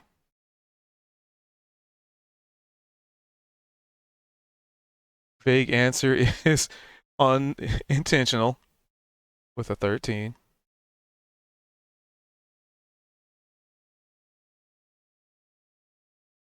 But with a 21 perception, you're pretty sure you hear something like snoring upstairs, because that's a pretty good perception. And whatever it is seems like it's snoring very loudly. And it definitely sounds like snoring, maybe growling, but it's consistent, and it is it's consistent enough that it just kind of sounds like inhaling, exhaling, but just very Right. loud. Right. Well, I hear someone upstairs. I think they're sleeping because it's a pretty steady breath. I think we ought not to be here. I think I mean, they're asleep. I don't want to wake them up. Maybe we try tomorrow, eh?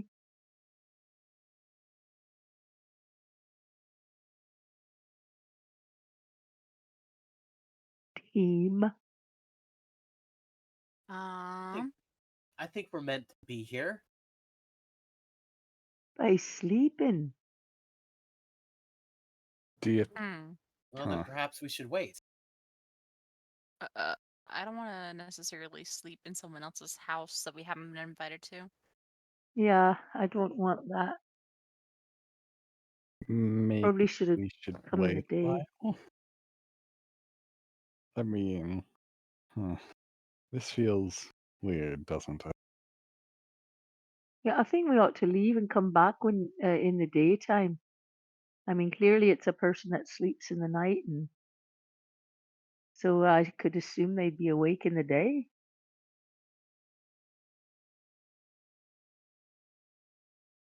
Let's see if private. So, did they tell us to head over here, or did they all just go to sleep? I think we decided to head over. We'd asked during the day. Yeah. Oh yeah, no, I just meant like, so they didn't just say, "Hey, yeah, go see him right now." I don't think so. I think we just decided that. Should I be nosy and send my raven up there? I'm Do pretty it. sure he's asleep. His breath is very even and just in and out, and it sounds like sleep. I think we stay out of his face, especially if we want to, ask him the favor of, giving us some insight. I don't think he'd. I wouldn't take kindly to being woken up by a bunch of people in my house. I don't think. Neavara is using Thieves' Cant with her hands to be like, send that bird fucking up there. Do it. Yeah, send the bird. I Give mean, the bird. it's just to take a peek, I guess. Yeah. Well, Sorry knows when to give up with this crew, so she said her piece and she gives up. You also wouldn't know this communication between Zed and Nevar because it's Thieves' Cant. Oh, but I don't Kozik even just think. said, "Send the fucking bird." Yeah, because true. he said he could send the bird. So I said, hey, good idea. You see Zed's eyes get all starry and cosmic again, and the bird lifts off from his shoulder and kind of flutters up and around, just probably perches up similarly to in the house before. Maybe if it was like stairs leading up, would probably just perch on like the railing at the top of the stairs and just look around. So let's see here. Second floor. So without really needing to make a perception check, the first thing that's blatantly obvious is there is a small pack of wolves sleeping up here. There's like 4 or 5 of them. And One of them is extremely loud and snoring, almost like growling snoring. But it also leads up another floor.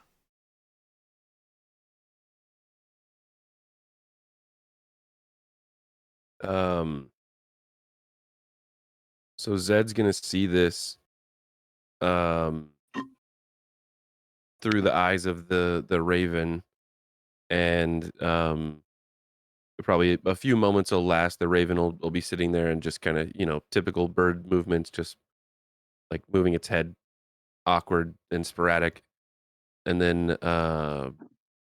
it'll like hop off of the perch and just spread its wings and glide to not like flap or be very loud, back down to Zed and land on his shoulder. And he kind of blinks a couple times and his eyes come back to normal. He starts to whisper, so yeah, it's a good thing we didn't go up there. There's a pack of wolves sleeping at the top of the stairs. And it's not even really the top of the stairs. Keeps going up. So yeah, maybe we wait, I say. These people have been really kind to us, welcome us to our home, and they're doing some clothes making. And I say we just be as respectful as possible and go ahead and leave. Well, I'm not saying I agree. I feel like they're being very welcoming. I wouldn't say that we'd be disrespectful, but if you think about the other house, how we couldn't really talk to the bear or the owl Oh. till morning. Mhm. Those wolves are maybe just a whole bunch of kids that are just sleeping, and we're not going to be able to speak to them until morning, probably. So either way, obviously to be Yeah, respectful, I guess I but meant as also far to as going up the next have. floor. Well, no, exactly. No, I agree. But we were invited in on the other place, and I feel like they're all very friendly. But going up there right now, regardless, even if they treat us as friends, we should just probably just be sitting in a room with a bunch of wolves. So, I might yeah, be able to talk maybe. to them. Oh, Druids have their own language. well, true. I know. Kozik tried to use his fancy hat, and Sorry tried to This is convene with him as well, but like how you and the Avara can discuss things and thieves can't. I can discuss things in a language you can't speak. That Yeah, it'll be well, translated. yeah, if you like. So all I saw is probably, I don't know how many wolves there are cubed, but there's a few wolves up there just kind of all piled up together. Well, if there's this old oak fella, maybe he's up on the next floor. I was kind of thinking that as well. Yeah. A wise oak. Should I fly the bird up there and take a look as well? Might as well, All right. since So nobody's leaving with me. the raven's gonna fly back up. It's gonna perch in the same spot and just see that if anything has changed in The that room wolves with the have wolves. moved. They're not in that room. Hmm. They're not asleep anymore in the room. Nope. So he's gonna No, we're leave gonna do tonight. he's gonna leave the bird there, but he's gonna blink his eyes open, probably like really quick. Like you'll see the bird go up and perch, and then like a moment later, Zed's eyes are just back. He's just like, okay, so we might have a problem. Wolves aren't there no more. well, they're not here. Yeah. We might be under a little dog pile in a moment. Yeah. I'm gonna go ahead and lean on my pal Vel here to make sure that that doesn't happen.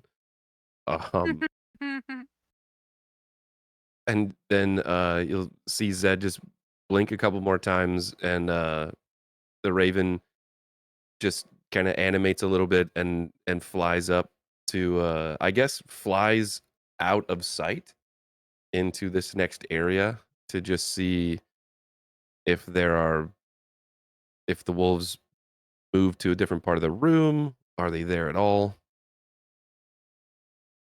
Wait, are you in the next floor or no?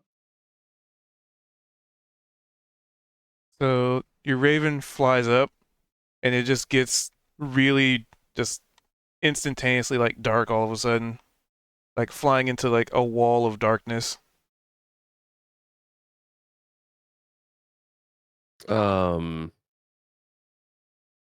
Interesting. And So your would I raven be able reports that to? it is not able to move. Oh, it's stuck. Seems like it. So I couldn't like recall it to fly back. That's basically Zed would be trying to looking through the raven's eyes and seeing just pitch black. He would try to, I guess, steer it back. And you're saying that he's just not able to. Correct. So you see his eyes blink open a little bit. And so this is more OOC, I guess. If the connection between the find familiar, like if the spell ends, would I be aware of it? I mean, you're within as long as you're within 100 feet. Okay, Pretty so sure. so I can still see through the eye. Like I still have that connection to where I know that it's still there. I just like it's just stuck, I guess. Transition to night because it's nighttime. So let's update this scene. The reason I say that is because I don't. Waiting. If I think it's gone, Right. like the spell is ended, I think my reaction would be different. If I think it's up there and just stuck,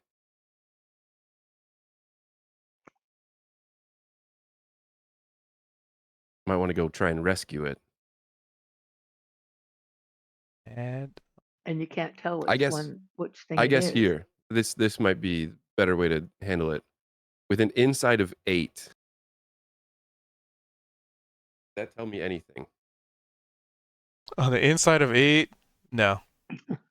Okay, so Zed's assumption is just going to be he has no idea what's going on. He was able to see through this raven's eyes for a moment until he started to kind of continue forward, and so he's going to blink out of it again, and you see he's kind of already got, probably before he blinks out to where you can see his eyes again, he's got one hand just on the hilt of his rapier. He hasn't drawn it, but he's just like, you can kind of tell he's posturing a little bit. Like, they've been quite friendly, and I feel like we are welcome here, like I said, but I can't.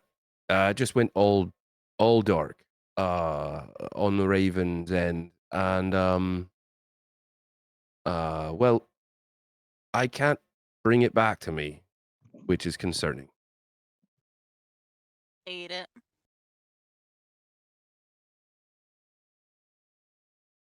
I don't think so, because I still got a connection with it.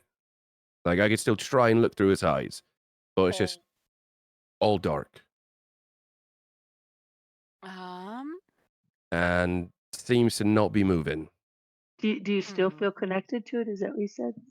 Yeah. I can still, like, if and you see him blink again and his eyes go back to like the whole starry look, and I'm assuming he's looking through the eyes and he just doesn't see anything. So a moment later he kind of blinks a bit. He's like, oh Okay. yeah, I got a connection, but there's nothing. It's a bit weird. Well, your raven's on the move. Uh-oh. Still can't see anything. Correct. And do I have a sense? I don't have any sense of where it is.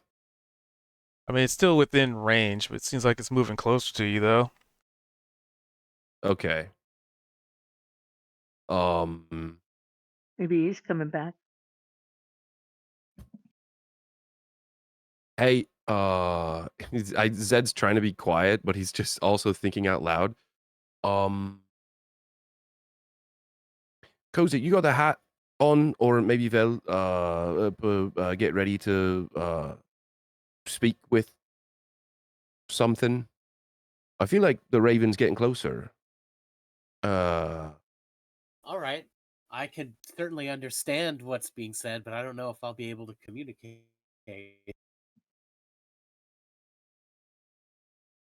We OOC, we also tried this before and it didn't work, but Zed's just Yeah. not sure. So, moments Oh later, shit. you would see a wolf just casually padding down the stairs with a raven in its mouth, Shit. and then just spits it on the floor in front of you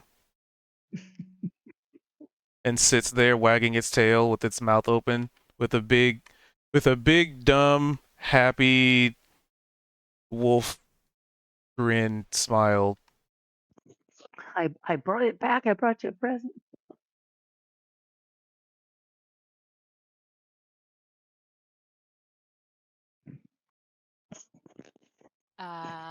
And Niavara pokes Veldrin. I think you're up.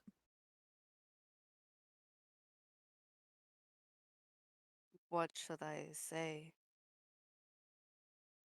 Well, Where's the see if wise it oak? works. Or just hi, hello. Are you? Who are you? Etc. Niceties.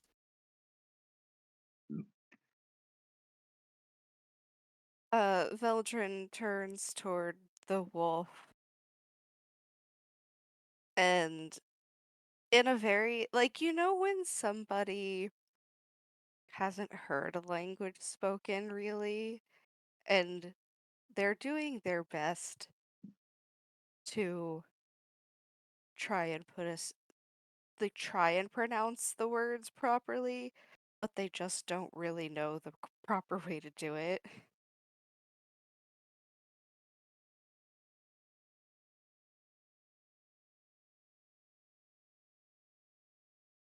Uh, and he says to the wolf, uh,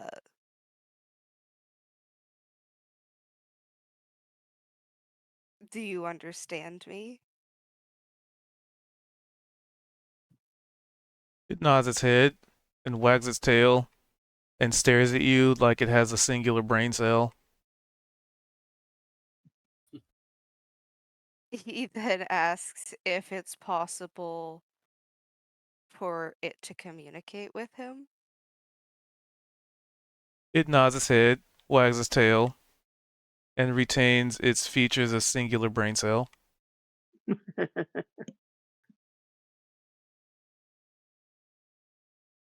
The next question is if it knows about Wise Oak.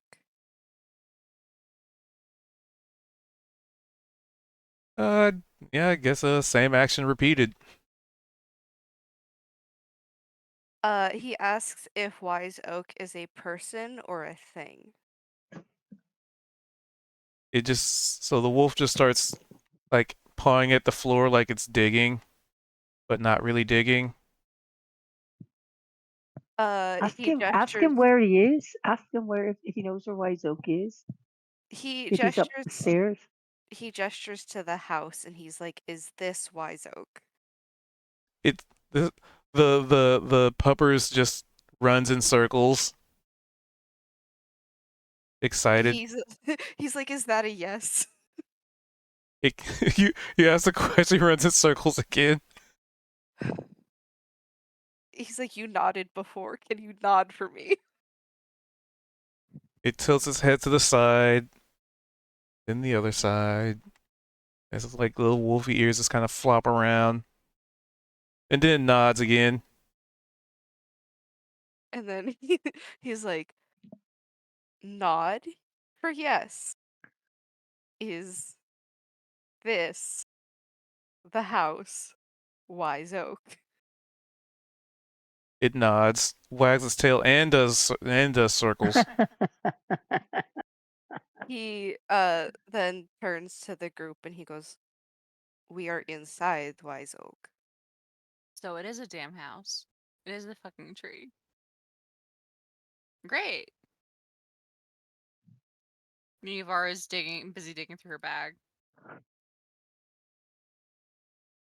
Well, then how do we ask a question, or to whom do we ask a question. You don't right now. Veldrin looks to the wolf again. And he asks, can he speak to Wise Oak? It looked like it was about to start running in circles, but then just nods his head, and then darts upstairs. He's going to follow the wolf. I think we're all gonna answer. follow. Let's go. I don't have a ball on me. Everyone keep an eye out. So you go up to the second floor, quote unquote floor, and this particular walkway slash area seems like a perfect place for like a few wolves, but there's also like a writing desk or something. There's like a couple of beds. There's you know, just a few like arrangements, I guess. And I mean, like I said, the wolf darted up the stairs, so it would go upstairs and then look down at you guys and just kind of like do a couple like quiet borks.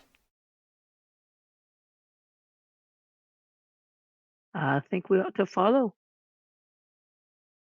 Veldrin, like, no second thought was like he's gonna follow it because he's figuring something out right now.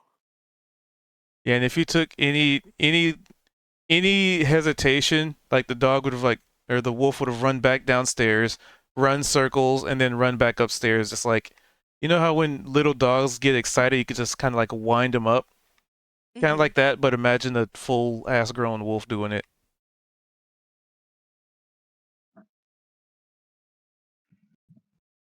And then it leads you to the second set of stairs. 1, 2, yeah. And it seems like you're just gonna follow. So up here, the like it's a good height. Like you would think like as far as the floors go, it's like, oh, each floor is a set height, right? Well, this the difference between the second floor and the third floor is a little bit higher than normal, but it just kind of makes sense. And up here, you are, since Veldrin's just following without question, up here is several what seem to be like charms and trinkets laying around, somewhat akin to the stuff you see on the first floor, which was like druidic, like carvings and like runes and stuff in the like walls and whatnot. Like it's all over the place up here, but it's all done extremely elegantly in a way that it's almost, if you weren't a druid, right, you would just take them for like carvings, but there are like druidic symbols in carved into the wood in a way that flows like water and flows like, you know, if somebody were to depict images of air and water and earth and sky, but the art and the symbology and the druidic meaning are all integrated into, you know, it all encapsulated into a very elegant and very easy to miss thing if you weren't in tune with that kind of stuff. And granted, Veldrin might be kind of new to it, but it's still sort of in the nature of it, as it were. Mhm. And sitting up here are, because you have one wolf, well, I guess now it's back to 5 wolves. But sitting up here, there's 4 wolves and what seemed to be an actual person, just with legs folded, crossed, staring out the window, and just looking from behind. They definitely have like the pointy ears, so they definitely seem elven, and they have like long hair that sort of kind of sticks out, but they have a hood on, so it's a little of both. Um, but you're roaming up behind, and the other wolves look back and see you guys, and they just sort of turn to you and then sit down as this mysterious figure is peering out into the pretty much just peering out into the darkness in a meditative stance.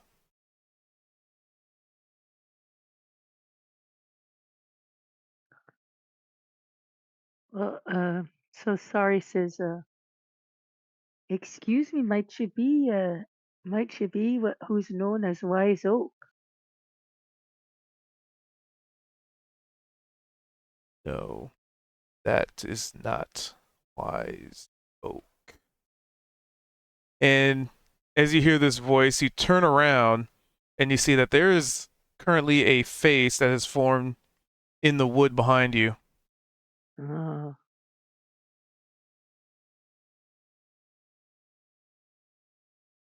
The wolves did say that the wise oak was the tree.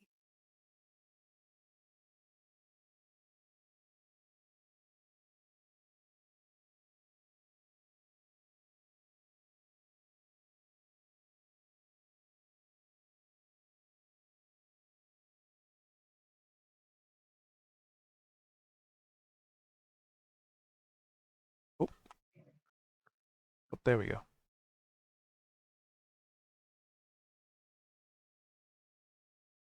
Wait, hold on, my microphone's. well, we've heard that that sometimes folks come to you to seek guidance, and well, I guess that's why we're here. Would you be open to speaking with us? Yes. Speak.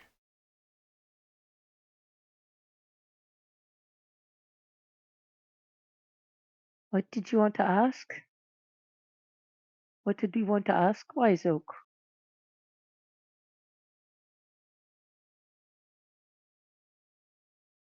I think that was a question for the party. Yep. What was the question? Because you cut out. What did we want to ask Wise Oak?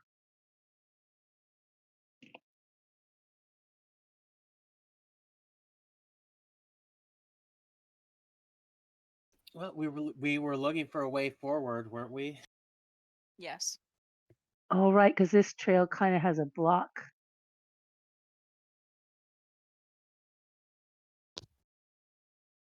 So, okay, oh, oh, Wise Oak. We're travelers here, and we've been shown hospitality by the people of this village. But we seek a way forward, a way to the east, towards the city of Chronosis. Chronosis. Can you advise us?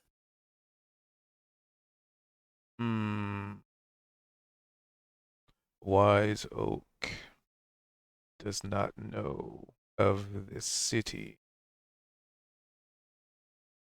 Wise Oak and saplings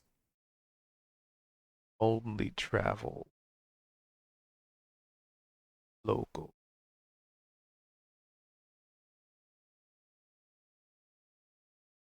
Is Ways there a way to forward, head to the east? Oh, excuse me. east. East. And there's like a pause. Just a momentary just silence as it I mean you'd imagine contemplation. Many forests. Many others. East. Yes. A way forward. Through the forests. Through the forests. Yes. Wise Oak knows. Through the forests.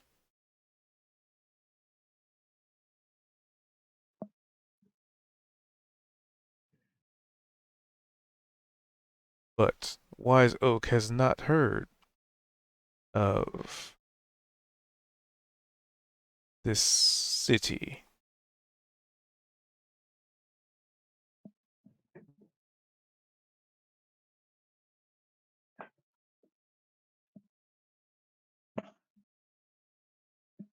Well, we do want to travel there.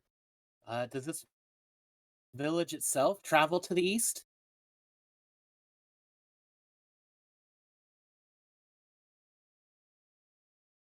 Somewhat.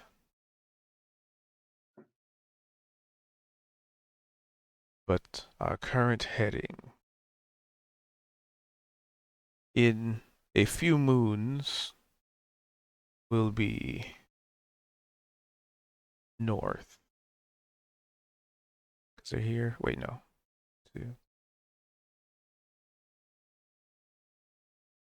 They're here. Oh, wait, no. Not north. Southwest. Yeah, okay. I had to refer to my map. Current heading. Southwest.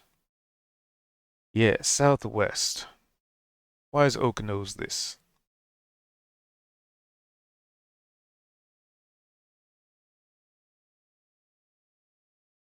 And when you head that direction, where is it that you go?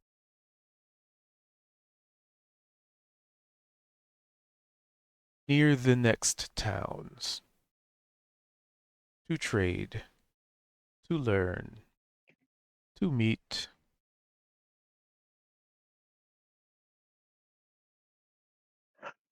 To resupply.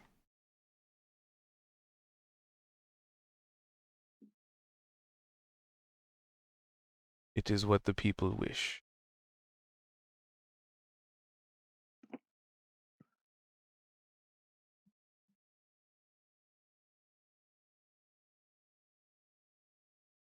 Hmm.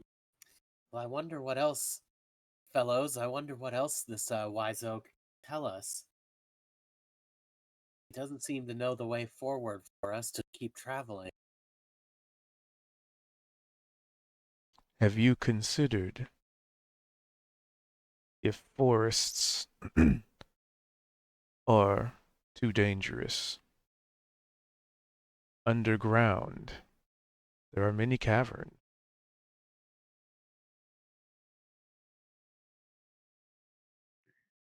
That is Mm. that is so. Do you perceive them with your roots, perhaps? Sometimes, when I was young, before Wise Oak grew into what Wise Oak is.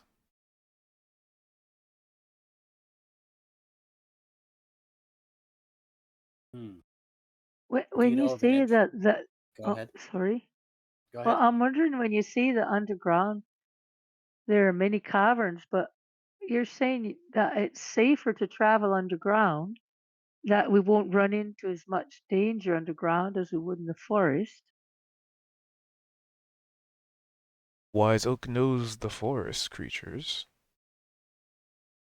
and many that aren't forest creatures. But Wise Oak also has not traversed underground. Wise Oak has heard of it. Wise Oak's roots have pierced into some sometimes when Wise Oak was smaller.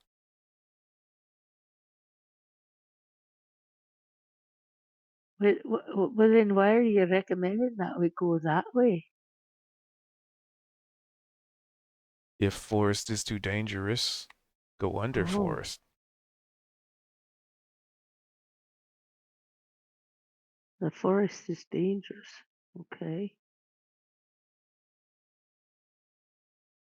Under? Under. Do you know of a way, an entry point? Wise Oak does not we travel a similar path. There are no caves here. Holy crap, it's a raid. Who's raiding? Who's raiding? Eric. Ooh, he's getting me back with the raid. What's up? Do you know? So if we travel underground, we'd be able to head to the east then. You could head east however you choose. If forest is dangerous, if you fear threat of harm, then it would only be wise to partake of a different method.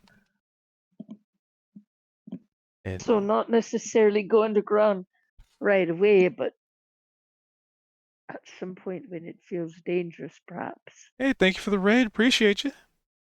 Welcome in, everybody. Raiders, hello, hello. It will take time to blaze our own trail through Say hello. such lightly traveled forests. Hold on, slash. Maybe there is an economy to travel.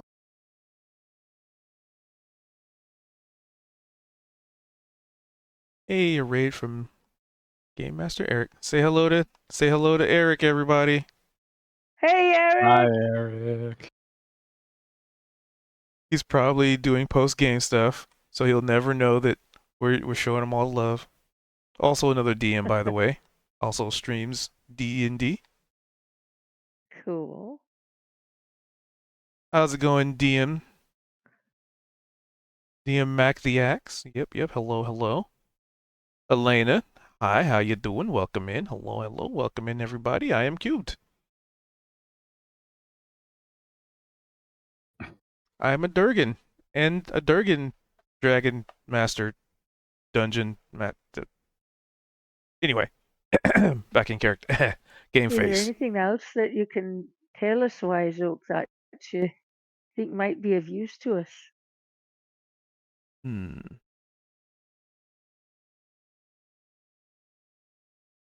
The land is changing.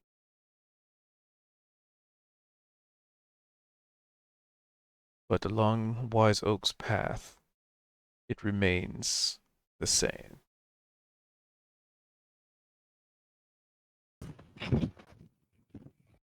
Jesus. Veldrin is going to step forward and he's going to hold up the regrowing hand. Is there anything that you can tell me about what is going on with this? So you hold up your hand to like this face on the wall. My whiskey! Not my whiskey! And it's almost like so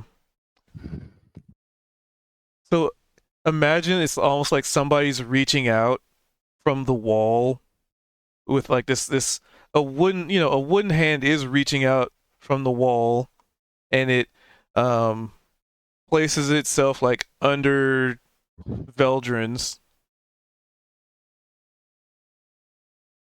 Regrowth, regeneration. Why?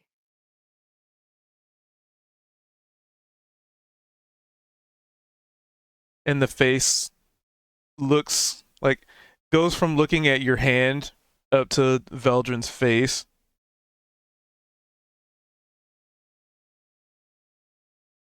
New beginnings.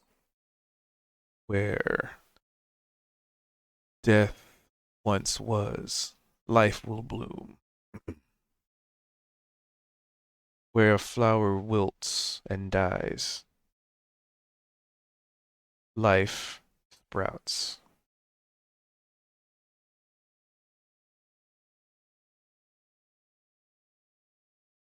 It's encouraging.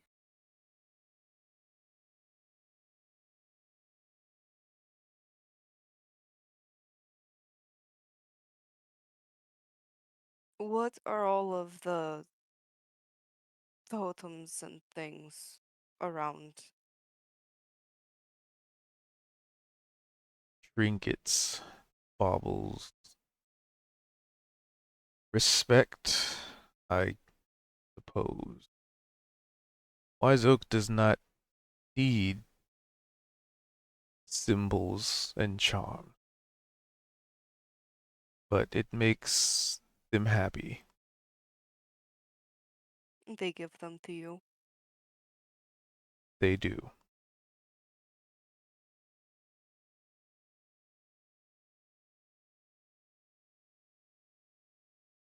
What are you exactly? Wise Oak. What are you exactly? A drow. All right, Wild. Thanks for coming in. Hello, hello.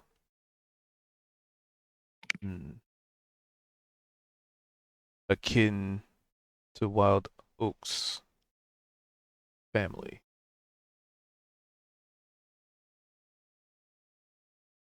What do you mean?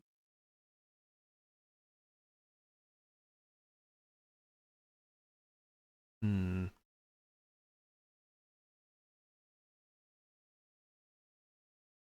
I believe they describe themselves as elf. You are elf, are you not? Of a sort.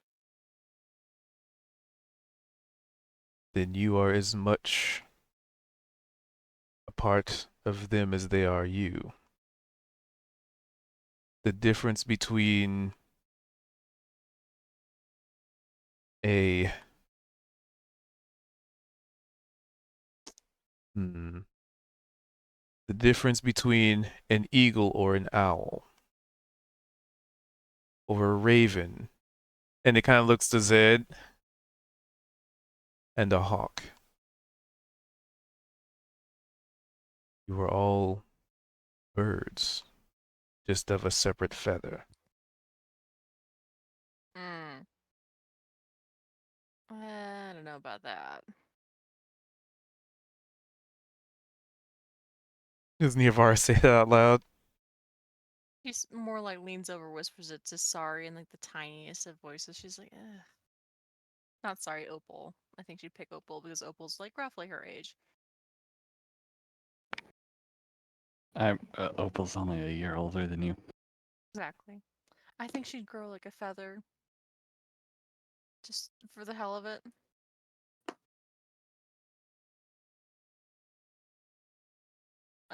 Give it to Opal as like a little wink, like, oh, here's my feather.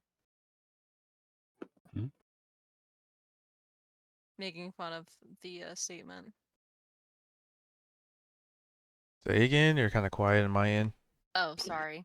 I think she would like grow a feather, pluck it, give it to Opal as a gift. Like, you're my feather. Fuck. I'm not following this man. A chameleon. Interesting.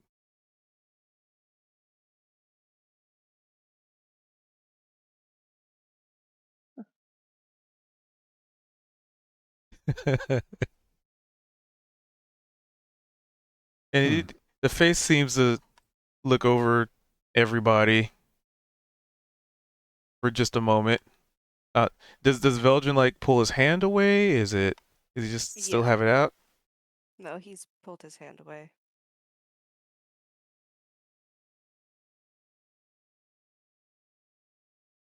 Wise Oak has learned many things over a long time.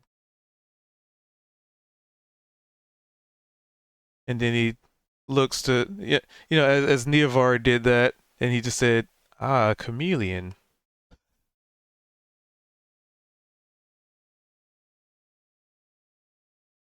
And then he'll look to Opal.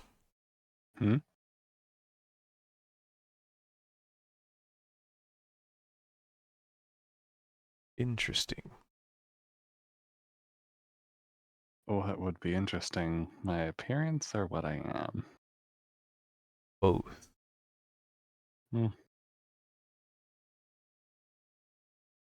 Wise Oak Looking- knows of those like you, but variations are so far and different. Wise Oak is curious where this one came from. Birth location volcano. Found by a human artist.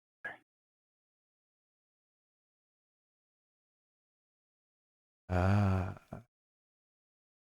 Wise Oak understands.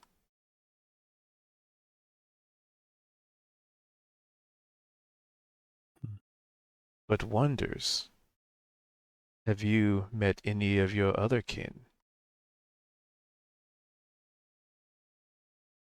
If I recall correct, this is out of character really quick. I believe Opal actually did back in the Feywild. There was a forge, or a smithy, who was the same thing. I do believe I have once back in the Feywild while I was there. Smithy. Were they of the natural order?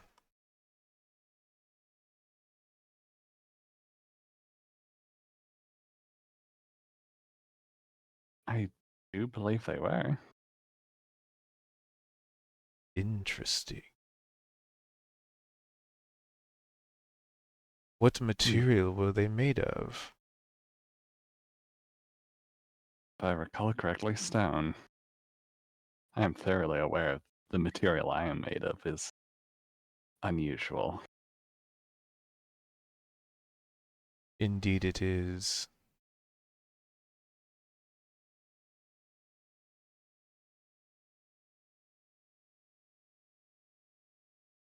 Your kind are rare around here. At least within the small grid that Wise Oak and saplings travel. Mm-hmm.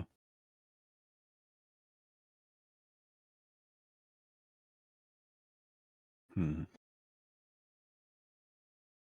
In all honesty, I haven't exactly seen a lot of my people either, even while traveling. So finding out we're rare isn't very surprising news.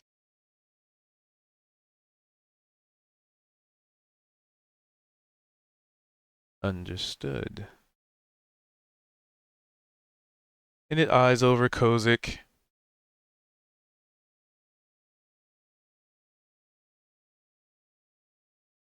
And then eyes over to Zed.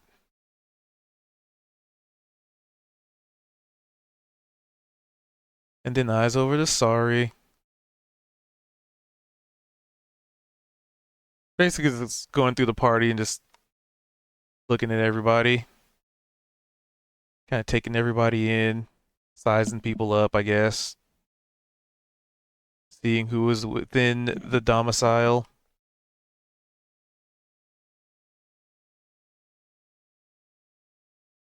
Hmm.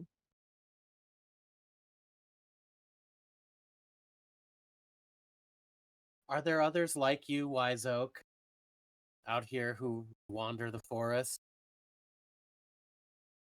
My saplings. But beyond these walls,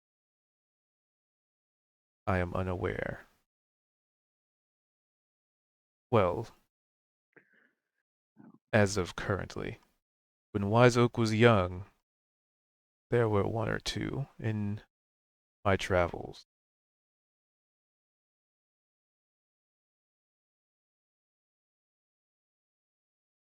We are very widely traveled. We may come upon your kind again.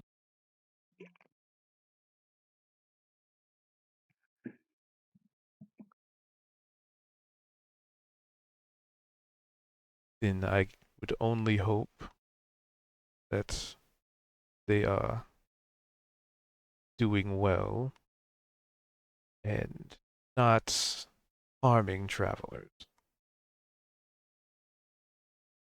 I cannot speak Your for all of my saplings might kin. harm travel. Oh, sorry. I cannot speak for all of my kin. To each Oh. their own.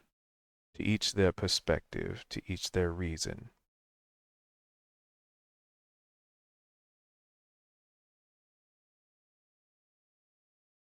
Do you know some of your kin that are do harm others? Wise Oak remembers a time where he would. And why was that? Were you under threat? When cities overstep their bounds.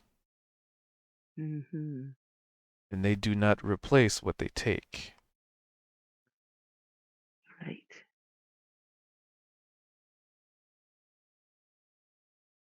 That seems fair. And do you find this to be true of the city of Karn as well? They stay within their metal and stone walls.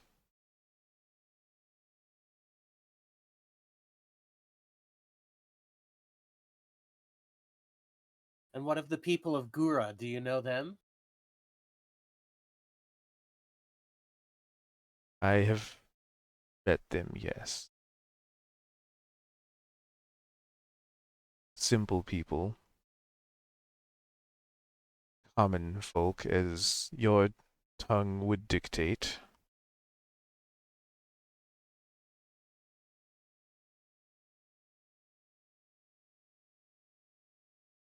Put myself back on this scene. There we go.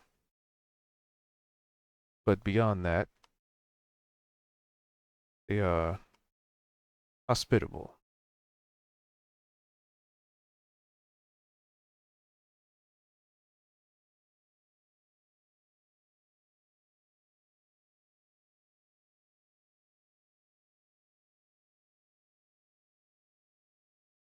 Yeah, she's been listening this whole time, so yeah.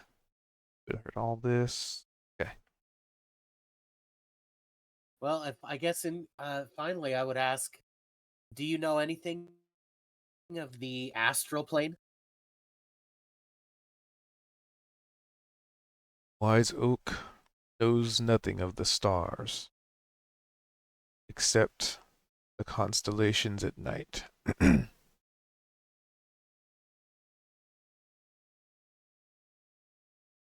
See.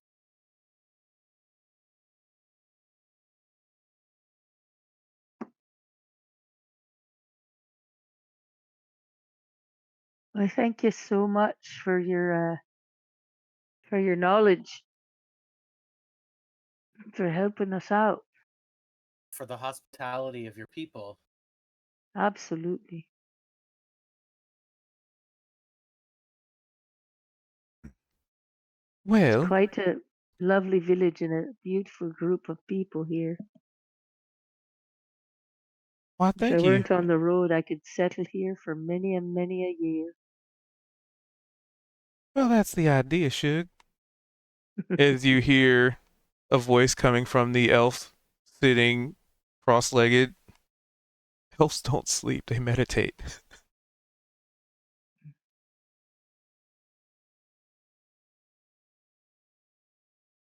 Well, that's kind of what we do around here, Shug. That's just how we live. Simple life for simple folk. And when she starts talking, like all the wolves' little tails start wagging, excited. They're still looking at you guys, but they're just like looking back at this person, still seated and talking.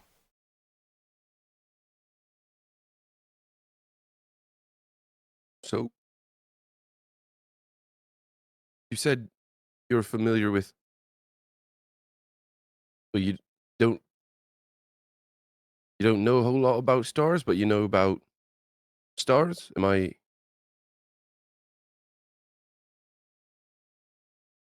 Wise Oak looks up at night and sees the stars, the constellations, as they call them. But Wise Oak, As Wise Oak saying that, He's Zed's he's pulling his left like arm out of his coat that he typically wears. And you kind of see him like unbuttoning his shirt. So, well, that's weird because I'm not sure. Maybe you can help me. I don't know what this is. It was, I guess, more or less given to me by my crew very early on. And he's like unbuttoning his shirt, and he's gonna pull open his shirt on the left side, and like on his left rib cage, there'll be multiple stars tattooed in a certain pattern. So you know stars. What's that supposed to be? Do a G. Here. Okay.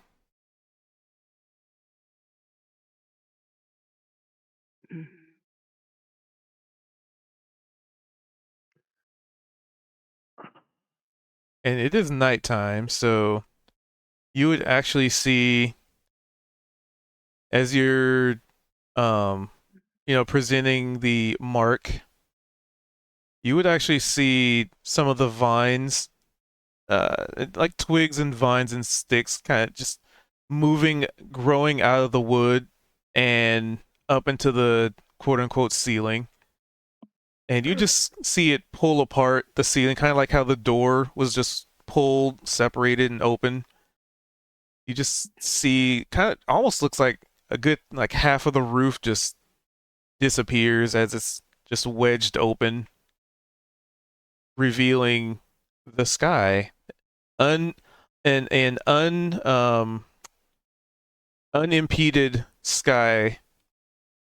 So you probably get the feeling that this tree is just maybe at the light level of the natural canopy, if not a little bit higher,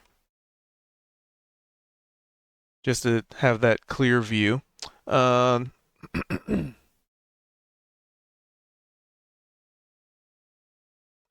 in that time frame, there's some silence.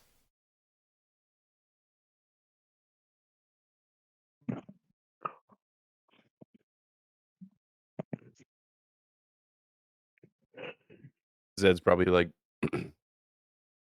he's like pointing at the stars and then seeing the I guess the ceiling open, the canopy open. So he's probably just starting to stare up and look at the stars and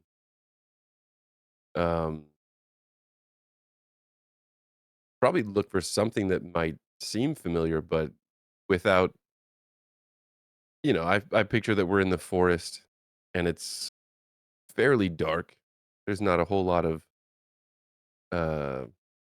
excess of light, so stars are most likely abundant. They are. Also, OOC, did my raven come back? Yeah. Like remember the wolf brought wolf it just back. spit it out on the floor in front of you? Oh, I had to step away, so I didn't know what happened. Okay, good to know. Is it dead though? Or No. is it still It alive? just No, caught I in think its it was mouth just and spit him yeah. out. Oh, I think it okay. was just Okay. I had a just wanna feeling that make it sure. got chomped by something. Anyway, Your bird was a chew toy for a while. yeah, Let me get it this doesn't squeak, it just caws. in peace. And as the roof opens, you see this elven woman stand up. And she's like robed and what have you. But she stands up and she's also looking at the sky. Get the artwork for her.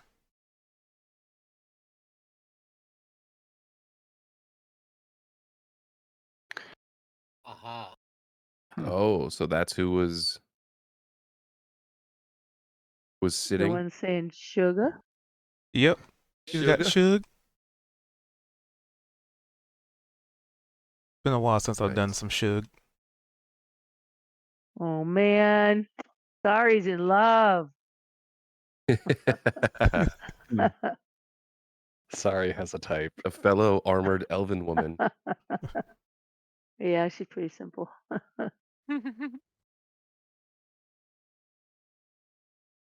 So she looks up and just seems to be staring at at constellations and looking at the stars, and like sees Zed's tattoo. I haven't done this accent in so long, so it's gonna be hard to maintain. Well, I think what we have here is that one right there. And she just points up to the sky. There's so many stars in the sky right now, but it has everybody's attention. Like even the wolves are looking up. Even the one with the singular brain cell is looking up.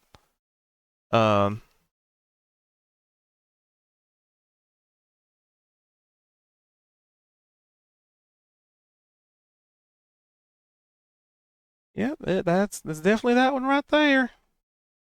Oh, the one with all the story bits. Yep. Of course, Shug. Okay. Yep, that one right there, Shug. Well, you certainly know the sky a bit.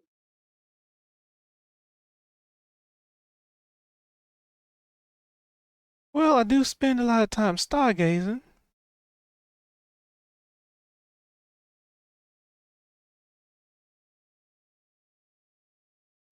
Zed, oh, see, does Zed, I kind of missed that. Does Zed have like a whole constellation tattooed on him, or what, or one star, or what is it that's on your body? It's basically so on his ribs he's got a set of stars, what look like stars, just kind of in an orientation, and he doesn't Oh, know what it's supposed to mean, but um it's the first time that we've come across someone that kind of has seemed like they know about stars, and yeah. they mentioned constellations and stuff. So Zed was like, "Oh, okay. Well, what's this then?" Oh, cool.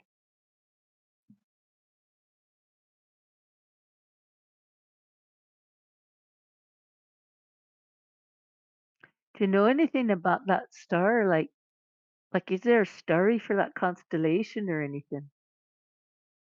Yeah, Let's what's the one see. you're pointing at? I guess. Let's see. Would she know? Good. Okay. Yeah, she have an idea. 15's not bad. So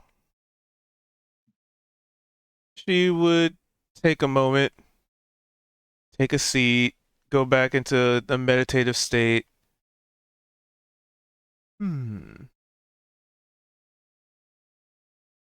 Zed's like buttoning up his shirt back and like getting his coat back on. Well, based on what I can think of, that constellation is that of see, how would I put it?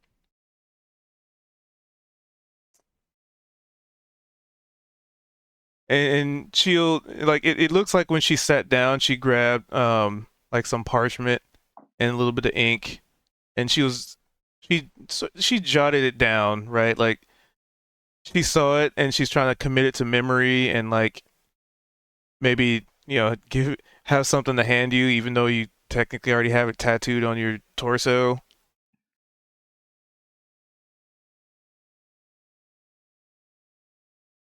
Well, that one right there. And you look here, and it kind of looks like there's a sword. And you got right here, Shug. There's like the head right there, and the feet. Looks like some body armor almost. Yep, that's the constellation of the hero. Hmm.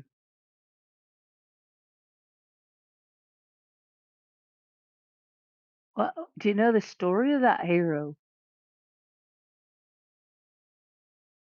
I mean, do you got all night, Shugs?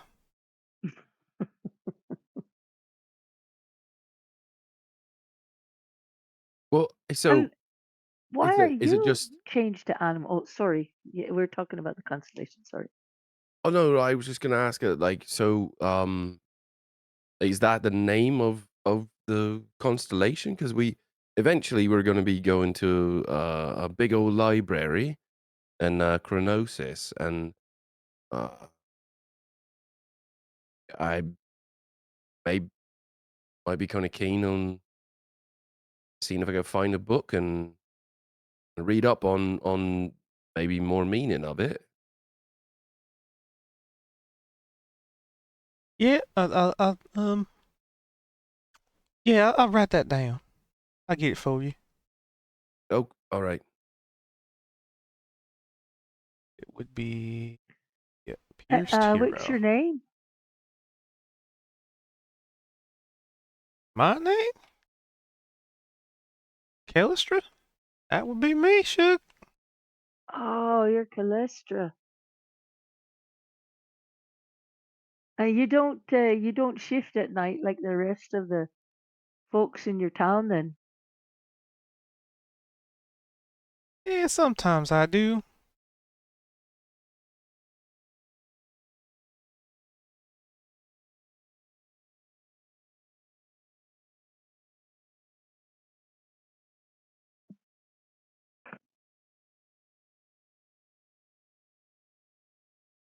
But it seemed like we had some guests in here, so unlike everybody else, I got no problem with shifting. No, that's Wait, so kind of you're you to able stay. to control it, and they aren't, or what? Yeah, I've just been doing this a lot longer than any of them. Interesting. They have full control over if they can and can't, and what they want to. But I How was old are also you informed then? we got some guests here, so Well, that would be us. Yeah, and um, well, seeming as how you've been doing this for quite some time, and Zed's gonna glance over to Veldrin. Um, uh, Vel, would you want to maybe have a conversation about a few things, possibly?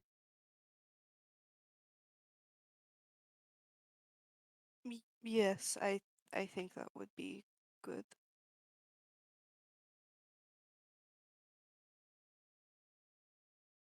all right. Well, I'm here. Um, most of what I know I've read. I don't. There's not a lot of practical experience for me to pro- ask about. I don't know what I don't know. Well, I guess the best place to start is where you don't know, and what do you want to know?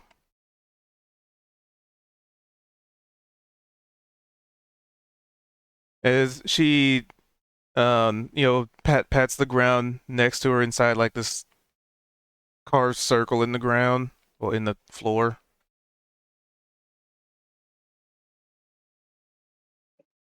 Um,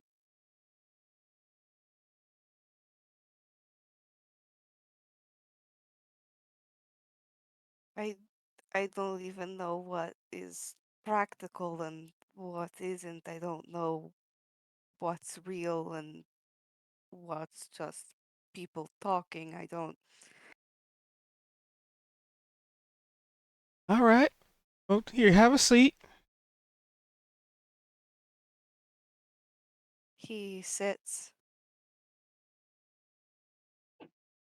And you see that she's like still like drawing out the constellation and writing some stuff.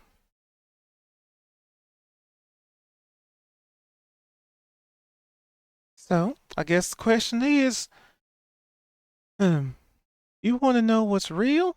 Well, that one's easy.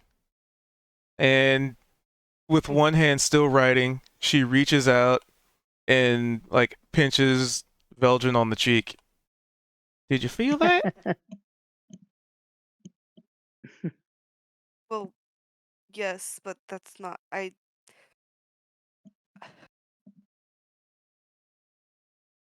I don't know what it is to be a druid aside from the things that I read and that it called to me. Well, I guess you can start with first you gotta understand who you are and what you are. I mean, you're you. You know who you are. Gotta be real to your nature. What is it you desire?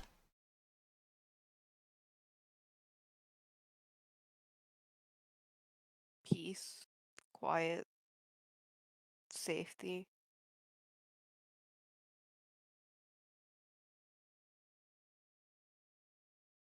Hmm. And as you Wow. say that, she kind of looks to the wolves. Wait, let's see. I'm trying to think of a.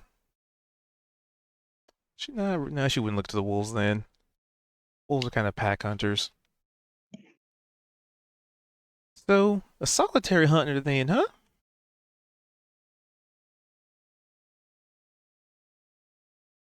Maybe. And yet you travel with the pack here. And she looks, I say she gestures towards the party.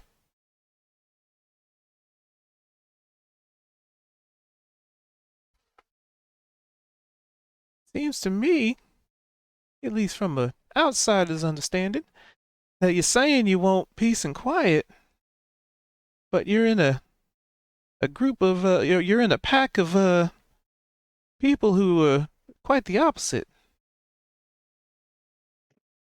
And she smiles a little bit. I know the adventuring types when I see them.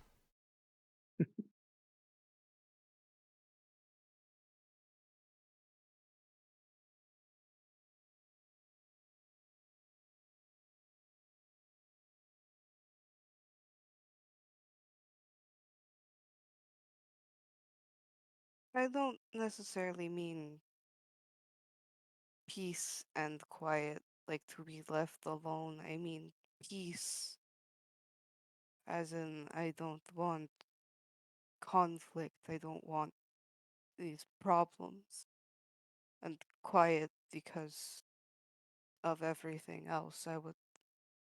There's there's noise and things, and I would like less of that.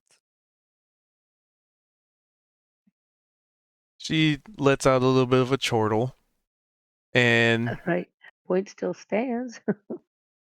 and puts both, a hand on each of your shoulders. You don't even get that in nature, Shug. It's a lofty goal. But in the grand scheme of things, it's the chaos of life that drives survival. And let's see here, how do they say? What's chaos for the spider? Wait, let's see here. Nope, that's not it. What's chaos for the fly is routine for the spider. So the more you do what you do and the more you get used to it, the more and more it fades into the background. You know what I'm saying, Shug?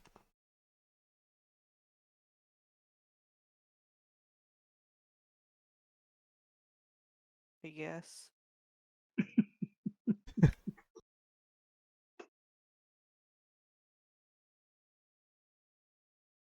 But at the end of the day, your nature is your nature.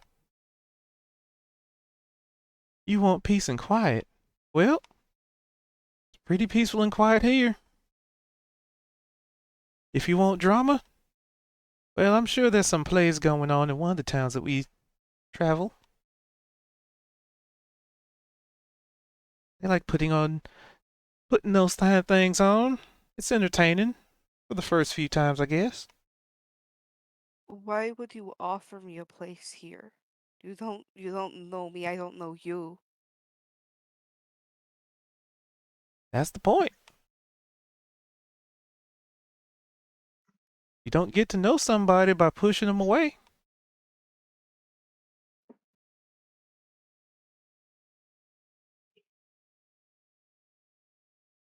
But how do I know you're not dangerous or want to do something that I don't agree with? Well, you You don't don't. know any of And that's you the don't know point. any of those things about me either. Why? What's it matter? At the end of the day, we all make mistakes, so we learn from them. That's called evolution, Shug. The bear didn't grow its claws to be able to climb trees out of accident. The wolf didn't grow its fangs to chew on bark. They're not vegetarians, I tell you that. Trial and error, baby.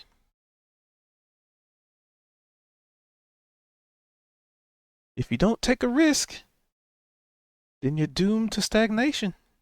That's how life is, Shug.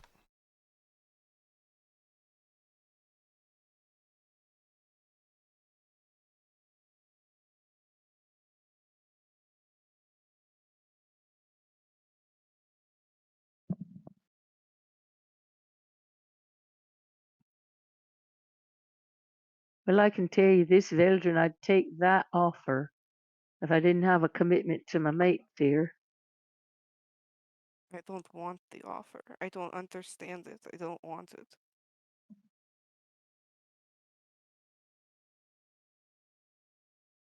Well, that's sad.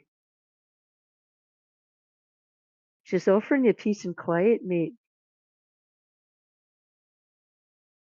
Seems to me that you're not even sure of what you want. You say you want peace and quiet, but you don't want to take up any peace and quiet. I also want to be safe, and I don't know where is safe. Well, have you been attacked here? Physical harm isn't the only type of harm that there is.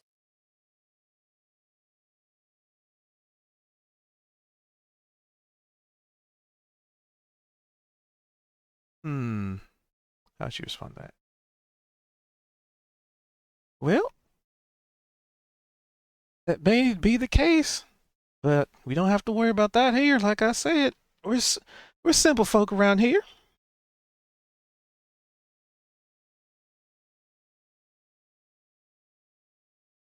We travel, we trade, and well, every so often we howl at the moon.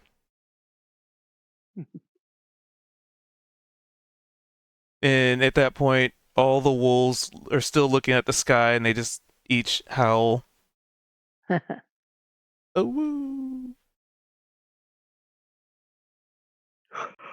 But it also sounds to me like peace and quiet might not necessarily be what you want per se. You want answers, right? Well, you don't get answers by being quiet, I guess. I mean, I can't speak for myself. Well, I can't speak for myself. I can't speak for anybody else but myself. But it seems like you got a lot of pent up fear. And the only way you're going to be able to get over it and deal with it and work your way out of it is face it. I don't know what situation you got going on, but I know a thing or two about fear. And it gnaws away at you. It'll eat away at you slowly. It'll cause you to push people away that otherwise would have your best interest in mind. And yeah, maybe they might make some mistakes here and there. Maybe they'll drop the ball. But don't we all? That's, like I said, that's part of growing. Live, you learn. You get hurt in some situations.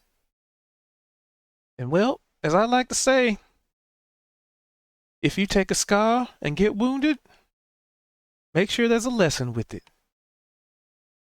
Because that's how you survive.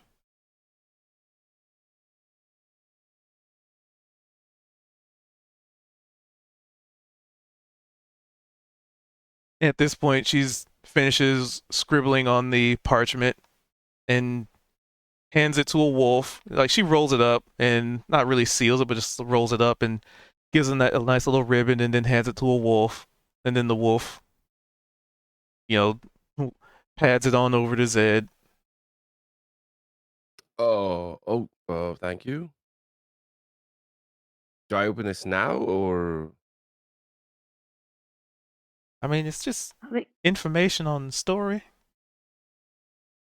okay? what's your constellation?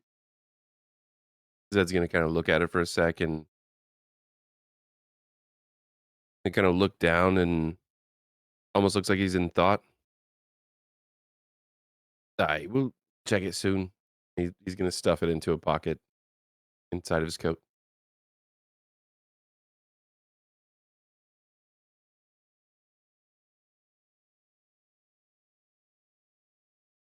And then, she takes her hands off of, Veldrin's shoulders, still in a meditative stance, folded legs and what have you.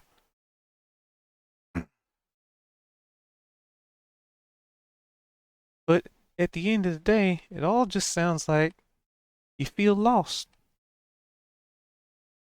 Sometimes, when some of the kids come to me and they say they don't know what to do, I tell them,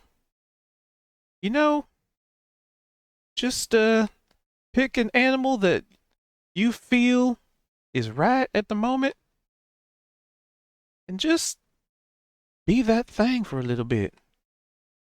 Because sometimes disconnecting is the healthiest thing you can do from time to time.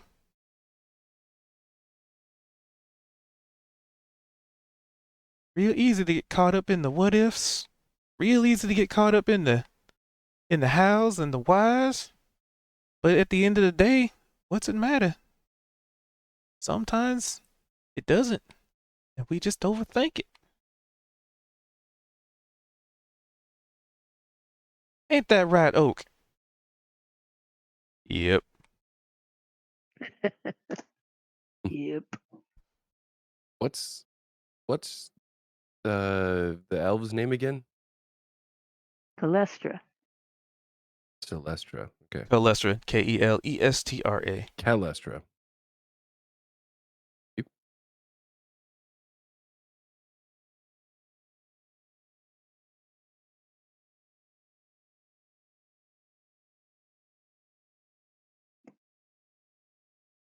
Because Veldrin does have wild shit. Yeah.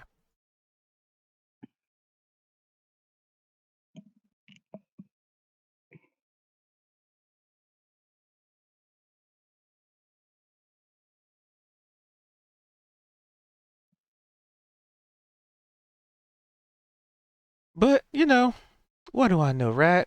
I'm just some crazy druid lady living in a house made of a living tree in a walking village with a bunch of people who turn into animals at night. If I were to tell anybody that story that wasn't here, they would think I'm crazy. I'd have probably thought I was crazy if I told that story to myself if I were younger. But it sounds like a good dream to me.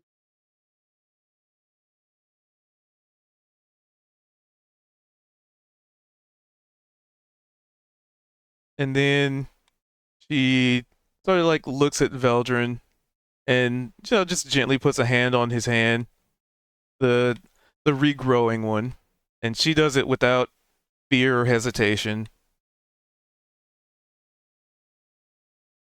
And maybe, and he actually kind of whispers it to Veldrin too. And maybe that whole situation going on with your hand, maybe that's just a sign that it's time to start healing. More than just the physical wounds.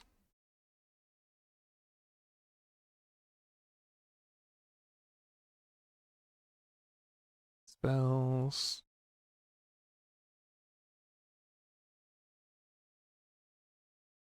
It's hard. It's hard to do.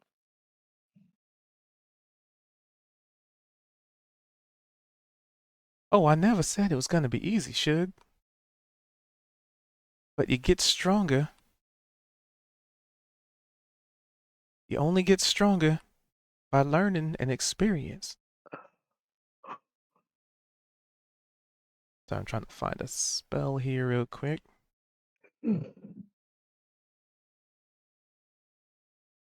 And as she does that,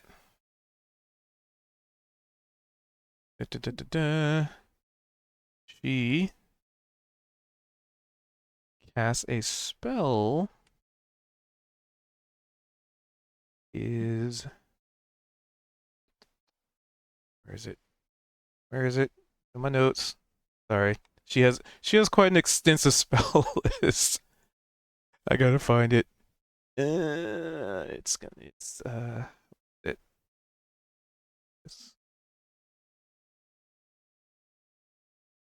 A, B, C, D.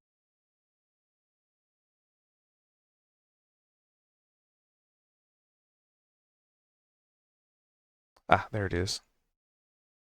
So, she, as she does this, you see her just utter some word, and you definitely, it's clearly she's casting a spell. She's not trying to hide it. She's not, like, trying to be sneaky or anything like that. And you see her cast. Well, I guess I can let you do an Arcana check to maybe see what she's casting, because, like I said, she's not hiding it.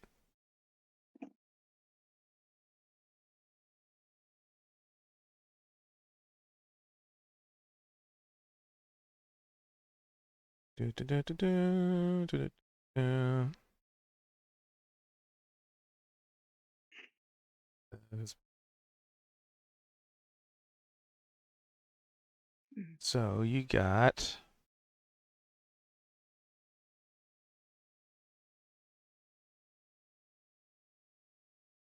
There it is. So let's see what you get. You got a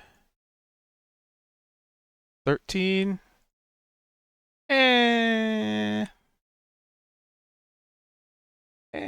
It's good enough. I'd even say, as a druid, it's a druid-based spell, so yeah, I'll just bring the DC down. Just a smidge. It's within range. It's close enough. So she has cast a spell called Find the Path. Duration. It lasts an entire day. You magically sense the most direct physical route to a location you name. You must be familiar with the location, which you kind of are. The spell fails if you name a destination on another plane of existence, a moving destination such as a mobile fortress, or an unspecific destination such as a green dragon's lair. For the duration, as long as you're on the same plane of existence as a destination, you know how far it is and what direction it lies. Whenever you face a choice of paths along the way there, you know which path is the most direct. Sweet. That's And nice. without, you only got a 13, but you get a feeling that this is a pretty decent spell. Like, as far as strength goes.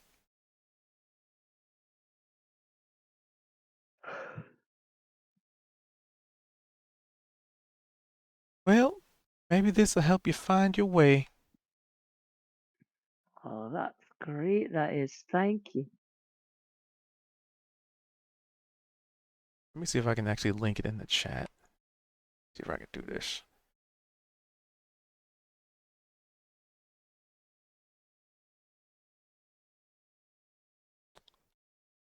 So actually I should ask, is Veldrin like retracting away upon seeing this happening, or like how's Veldrin reacting to this as I see how I can actually show you the spell Oh, is properly. that only for Veldrin or is it for all of us? Oh, it's for Veldrin.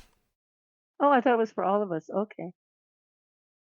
I don't think he would try and retract away or anything. He's seen magic plenty.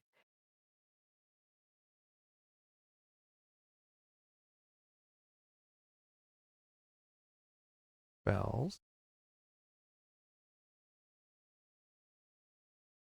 Can I link it? Let me link it. Let's see. Bells. Let's see. Let me link this. What if I put it here?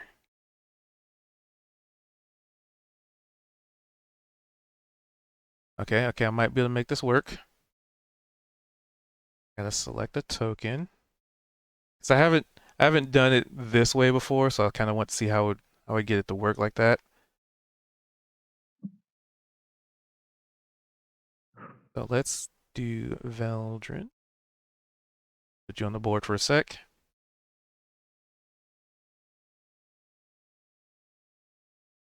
No, it won't work like that. Dang it. Mostly curious to see see how smart Foundry is. It needs very specific parameters apparently.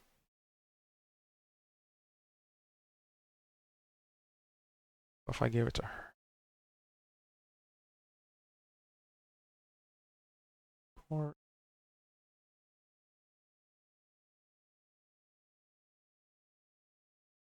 try it this way. Okay. Oh, will it work?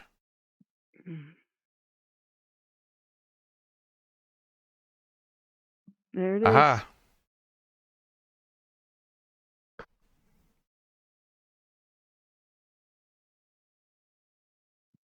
There, now you have a. So it lasts a day. It only really took her a minute to cast it.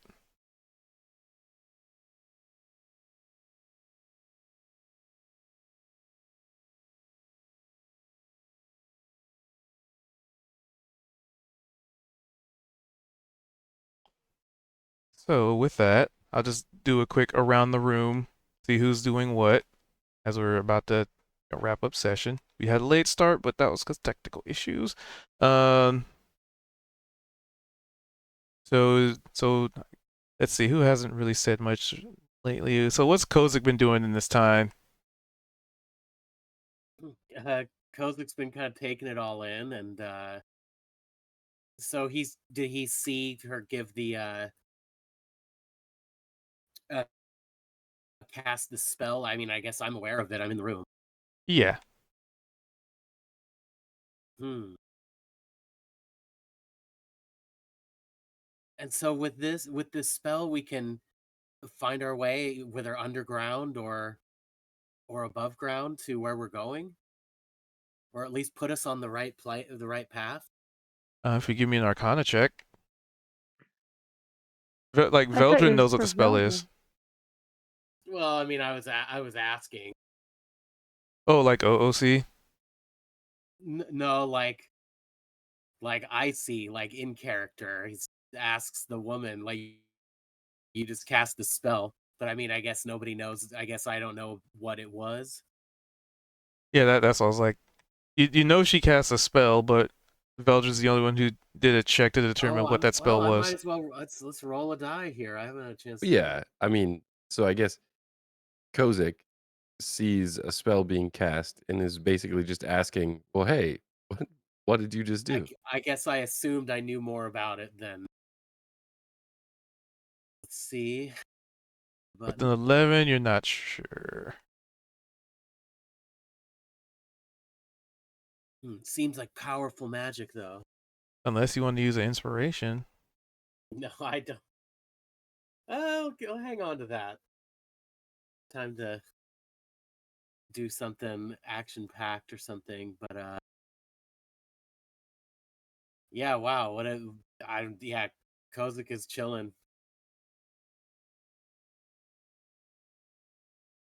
All right. So what's Theovar? Let's see who else hasn't. Opal. Let's go with Opal. Opal's been pretty quiet. What's Opal doing in all this? Sorry, I'm back, and I kind of couldn't exactly. Could you give me a quick recap? Lady cast spell on Veldrin. Oh. Huh. What are we doing? Calestra, the elf in the chair, cast a spell on Veldrin. Yeah, we were in the room with I wasn't With- sure how long he was going for. Wise oak. Wise Oak, yes, and there was an elf in the corner that was just kind of like peering off out a window, Mm-hmm. and had a bit of a conversation with them between Veldrin, I guess. And then toward the end of the conversation, it looked like they had cast a spell on Veldrin. And so I Mhm. think Cubed was just kind of wondering what everyone was gonna do before, End of or session. if anyone was doing anything. Yeah. Gotcha. Oh, right. I mean, there is something Opal could be doing. Which is either spending time with herself sketching designs for later things, or for later inventions, or talking with, Niavara.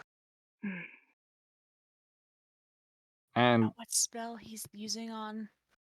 They're I using on. could also use Arcana to figure out what the spell There you specific. go. Do it. Okay, come on. +7. Not bad. Yep, you rolled a 10. So you would know exactly what spell was just cast on Veldrin. And if you scroll up, find the path. You would also know that that is a sixth, like, in world applications, very potent. Out of character terminology, a 6th level spell. That's a very high level gamer. Out of character, that's a very high level gamer. Huh. Shoot. So you would know, like OOC, a character would have to be at least level 11 to even cast a 6th level spell. In character, you would know, like, of the most powerful mages that you've ever heard of in the world, in history, to be able to cast something like that puts you in about like the mid tier. Mm-hmm. Like, Opal hasn't seen an especially powerful spellcaster in terms of a full spellcaster. Her father's an artificer, and he's strong, but not that strong in terms of spellcasting. Yeah, that's That, as a woof. matter of fact, the level, like the potency of the spell that she just cast is beyond anything an artificer is even capable of casting. Because artificers only go to 5th level. Artificers can get to 5th level, and that's what. Yeah.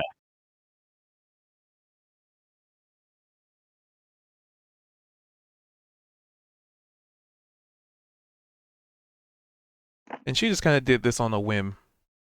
Hmm.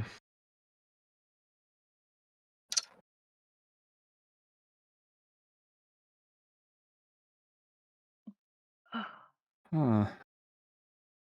Quite a potent spellcaster, aren't we? I have my quirks. But like I said, Shug, I've been around a long time. I can guess that. Elves.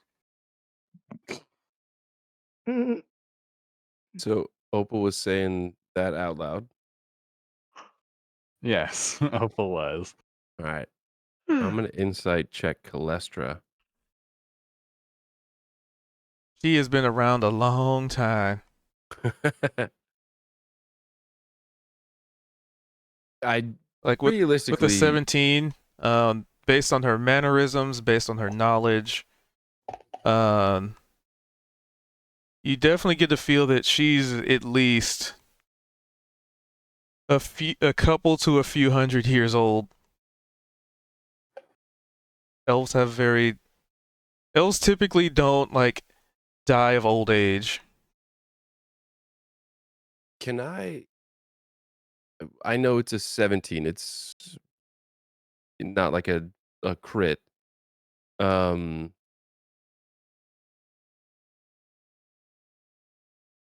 but I was wanting to know realistically, do they have good intentions? It seems like they do. Oh yeah, she's But sincere. okay.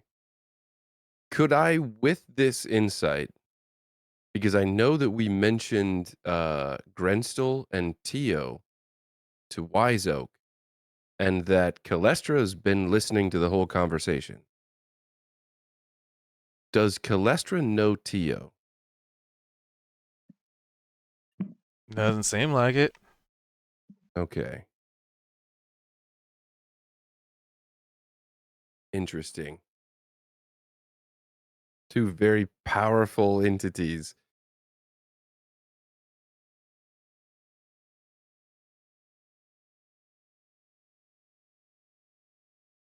Yeah, so Zed just wanted to track uh Calestra's potential intentions. Retired adventurer.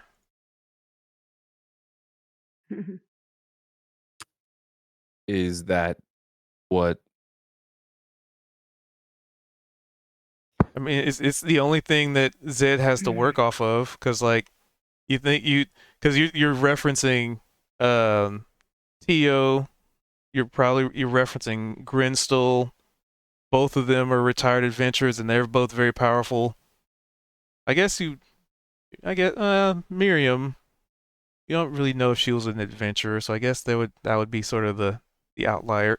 But just as far as Okay. Zed's experience, like putting these things together, it's like Experienced yeah, at the least. yeah. Okay. You kind of got to be with spells that potent. Yeah, yeah. Okay. Sounds good. All right. So yeah, Zed's just like trying to read that. He's not going to say anything. And one of the wolves will just like pad up to Zed and wag its tail with a big dumb happy look on its face. He's gonna look down and he's gonna use his mage hand to to scratch the head. It's got to be in every game, right? You know, even Hades did it. It's like you have to pet the dog. If there's a dog, Yep. you have to pet it. It's the rule of the games. Yep. Don't put a dog in the game and not let us pet it. How dare. All right, so what's Sari doing?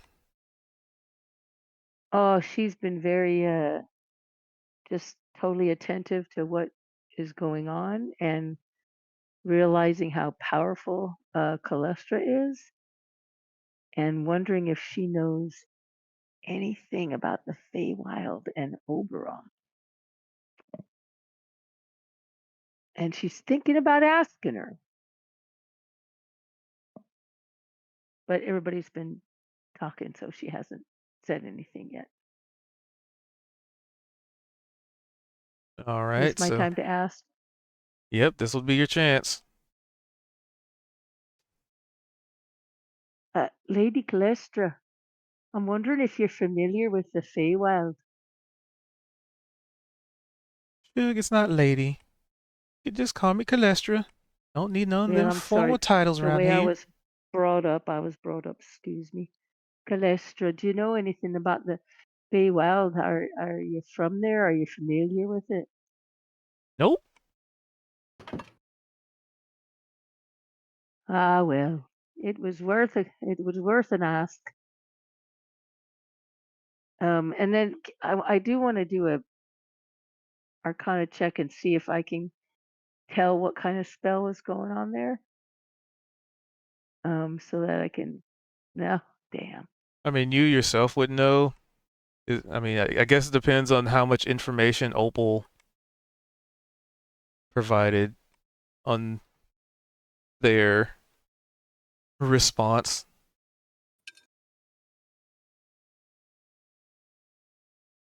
I think Opal got up anyway. So she knows it's about locating the path. Something about that, because I think Opal brought that up at least. Mhm. Yes. I'm not stale for that you help Veldrin with there. Do you think you could apply that to the whole group, because we're trying to find a particular way. I don't know if that was meant for Veldrin's personal use or for the whole group, but we sure could use some help getting where we're going. Well, then it sounds like the perfect person to be able to follow for that would be. And then she just gestures towards Veldrin.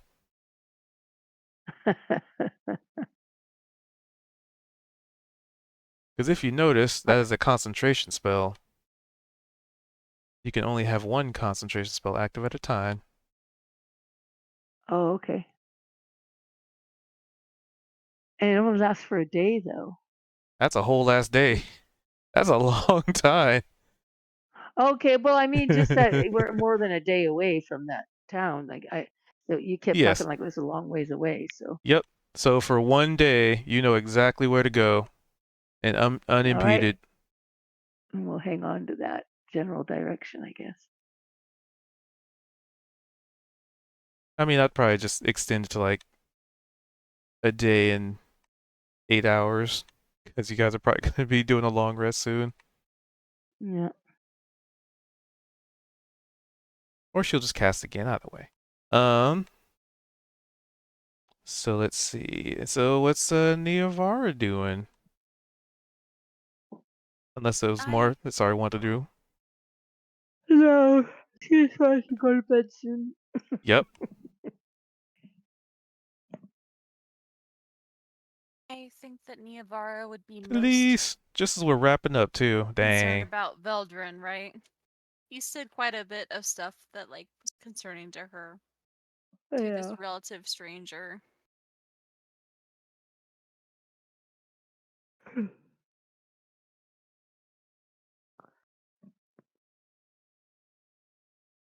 So silent concern. Yeah. I mean, she said a couple things here and there, right? Where she's like, number one, why the fuck are we trusting this powerful spellcaster? Sort of deal, right?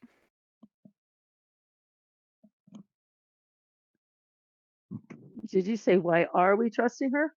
Yeah.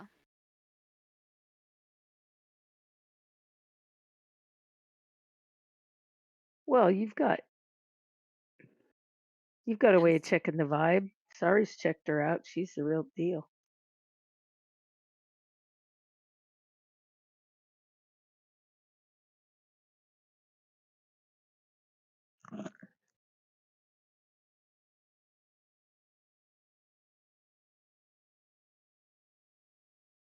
Like, she obviously trusts that also, but like she hears Veldrin's point as well.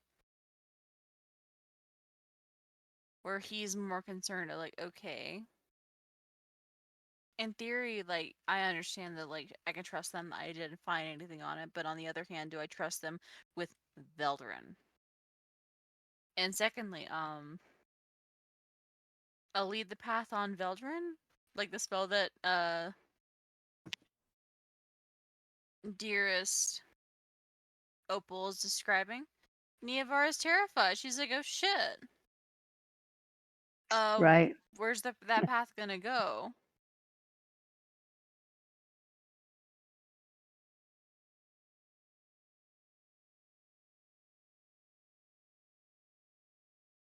Yeah, if we follow both their advice, it sounds like we're going underground.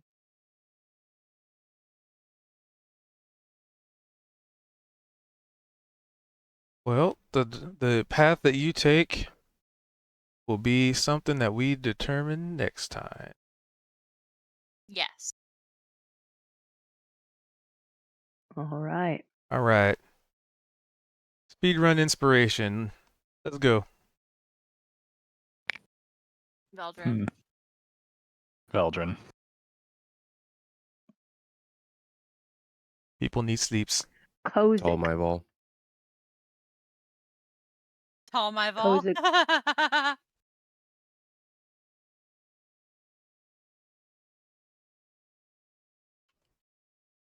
Felt like Kozik was also putting himself out today.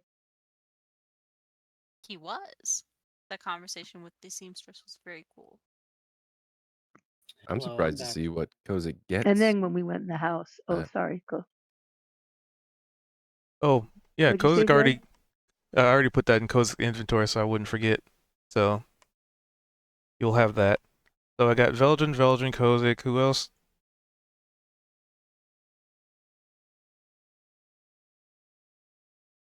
Who's Kozik voting for? Did I what? Who you voting for? Oh yeah, I mean, whoever is it's fine. I've got. Is there a I tiebreaker? I have Yeah, a say Veldrin. Veldrin. I already have an inspiration, so who needs one? I think Inanna's the only one that doesn't have one. Well, hey, you hear that, guys? We could do a But funny next session. she gave one away though at the beginning because she said she I had used one. it. This Oh well, then session. it's I'll give it to Inanna then. Okay. All right. I will put that And back on remember, my sheet. one of the rules, I rule was just thinking changes that. is the inspiration can be applied to any roll. So it could be applied to a reroll for a damage roll, a heal. So not just d20s anymore. So something to keep in mind, because that's going to be something coming up. Possibly next year, because the poor bastard who has to deal with me pressing big red buttons on server problems. We might be getting a different server next year. Might be, because the one we're using now is, going to be more expensive. So No. we're trying to get Well- one that's cheaper and works better. Also, speaking of which, next Tuesday is the 24th. Oh, Christmas Eve. Yeah. How are we handling it? You just take a break on it. Yeah, I don't think I'll be around. I'm assuming that, yeah, just Yeah, it's probably going to be Probably one of just- those weeks. give everyone a week. So I will It's, see you guys all on. in Wait a 2 second. weeks. That's New Year's Eve. No, that's right. Shit. Yeah, that's typically how it happens. That's right. A week later. Good thinking, Neil. That's why I wanted to bring that up. So Christmas or New Year's, guys? Or are we taking 2 week off? Yeah, we might be Uh, reconvening in the new year. I'd be I- okay for that, honestly, because it's just a big time of Yeah, year when you're visiting lots of family and stuff. I And was gonna say just for is. scheduling and stuff, it makes sense just to not have uh the expectation of being in a session. I do know, and I'm just gonna float this out because I don't know if Cube's thought about it, but for stuff like this, when sessions land on holidays, in the past, he's come up with like a one shot sort of thing for folks that may or may or may not be busy. I know I won't be busy. I gotta work in those weeks, so I ain't got time to visit family. So Yeah, I just do one shots. If you were gonna do Like a one shot, like somewhere in between those days, since we meet on Tuesdays, like another day. Is that what you mean? would be like instead of our normal Tuesday session, it would just be a one shot sort of. If you're available, like show up for the normal session, and we just kind of play through a story separate from what we're doing. Oh, and there I may be see. other folks there who aren't part of the party.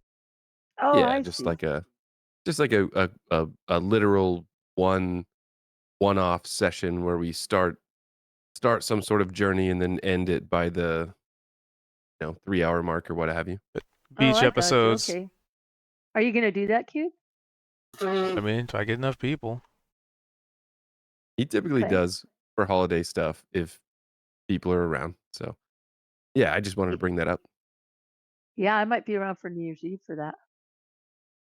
I don't like Yeah. going out into the hubbub. Yeah.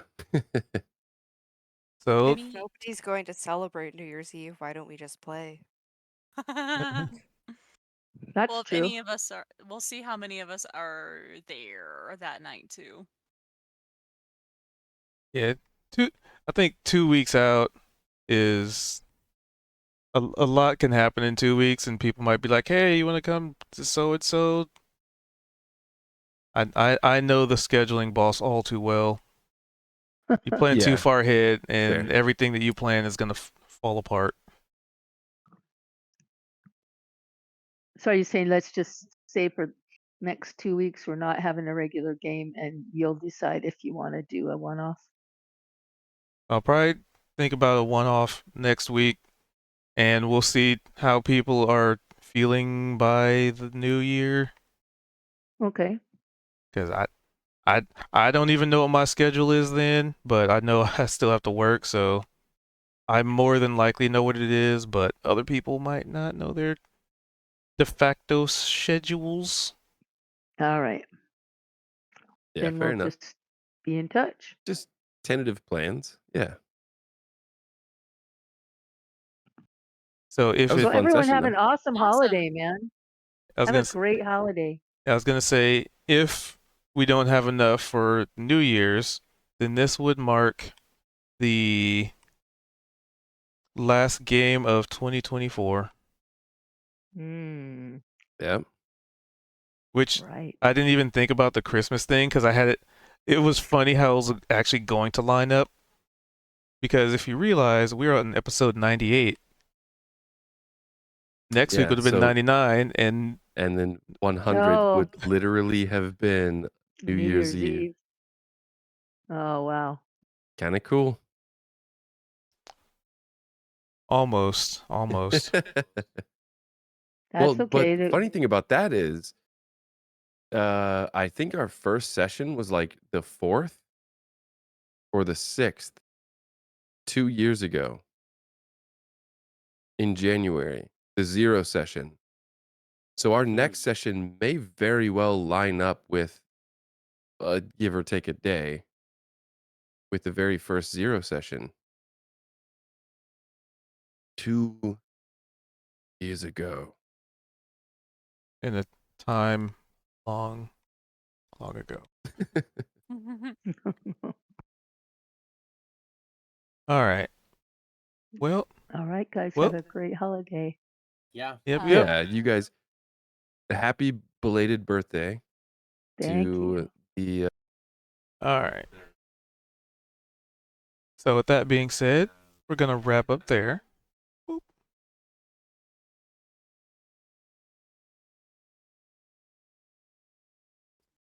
Right Yep. on. Same to you. Letting you All all right, know. guys. Letting you know when Yes. we play on January 14th. That is my 26th birthday. So young.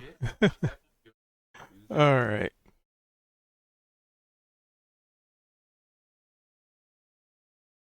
So with that being said, I'm gonna wrap it up there. Thank you guys for being here. Thank you for hanging out.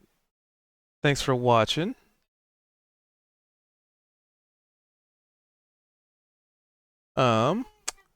So let me think.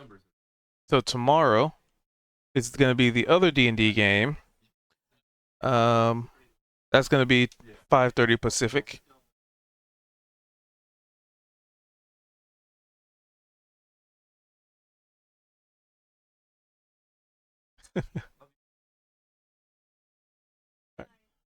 Bye. So, yeah, tomorrow will be the other campaign. That's going to be 5:30 Pacific. Boop.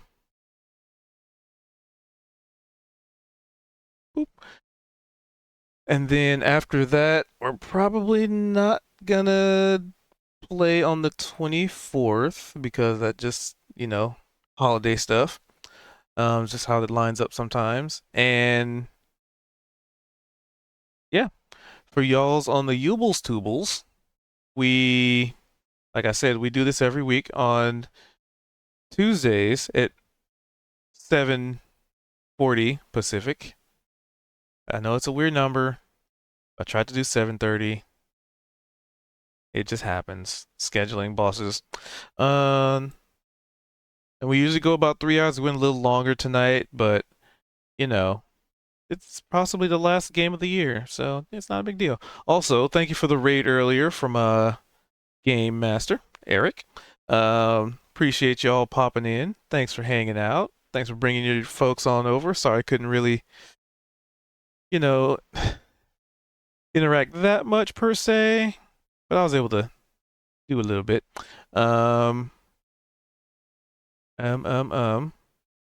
Yeah. I actually now have a blue sky, so feel free to look me up on there. I think I added a link to it. I should have this VOD up on the Yubles Tubles, and usually by Monday. I'm just gonna say by Monday. And I believe that's all the announcements. So with that being said, let's get some moseying. Let's mosey on out of here. I want to mosey. Let's mosey. Mosey. Until next time, try not to party too hardy out there, adventurers. It's dangerous in those forests. Bye. And before we go, happy holidays if you do celebrate them, and if you don't, happy having a good day. All right, now we go. Bye.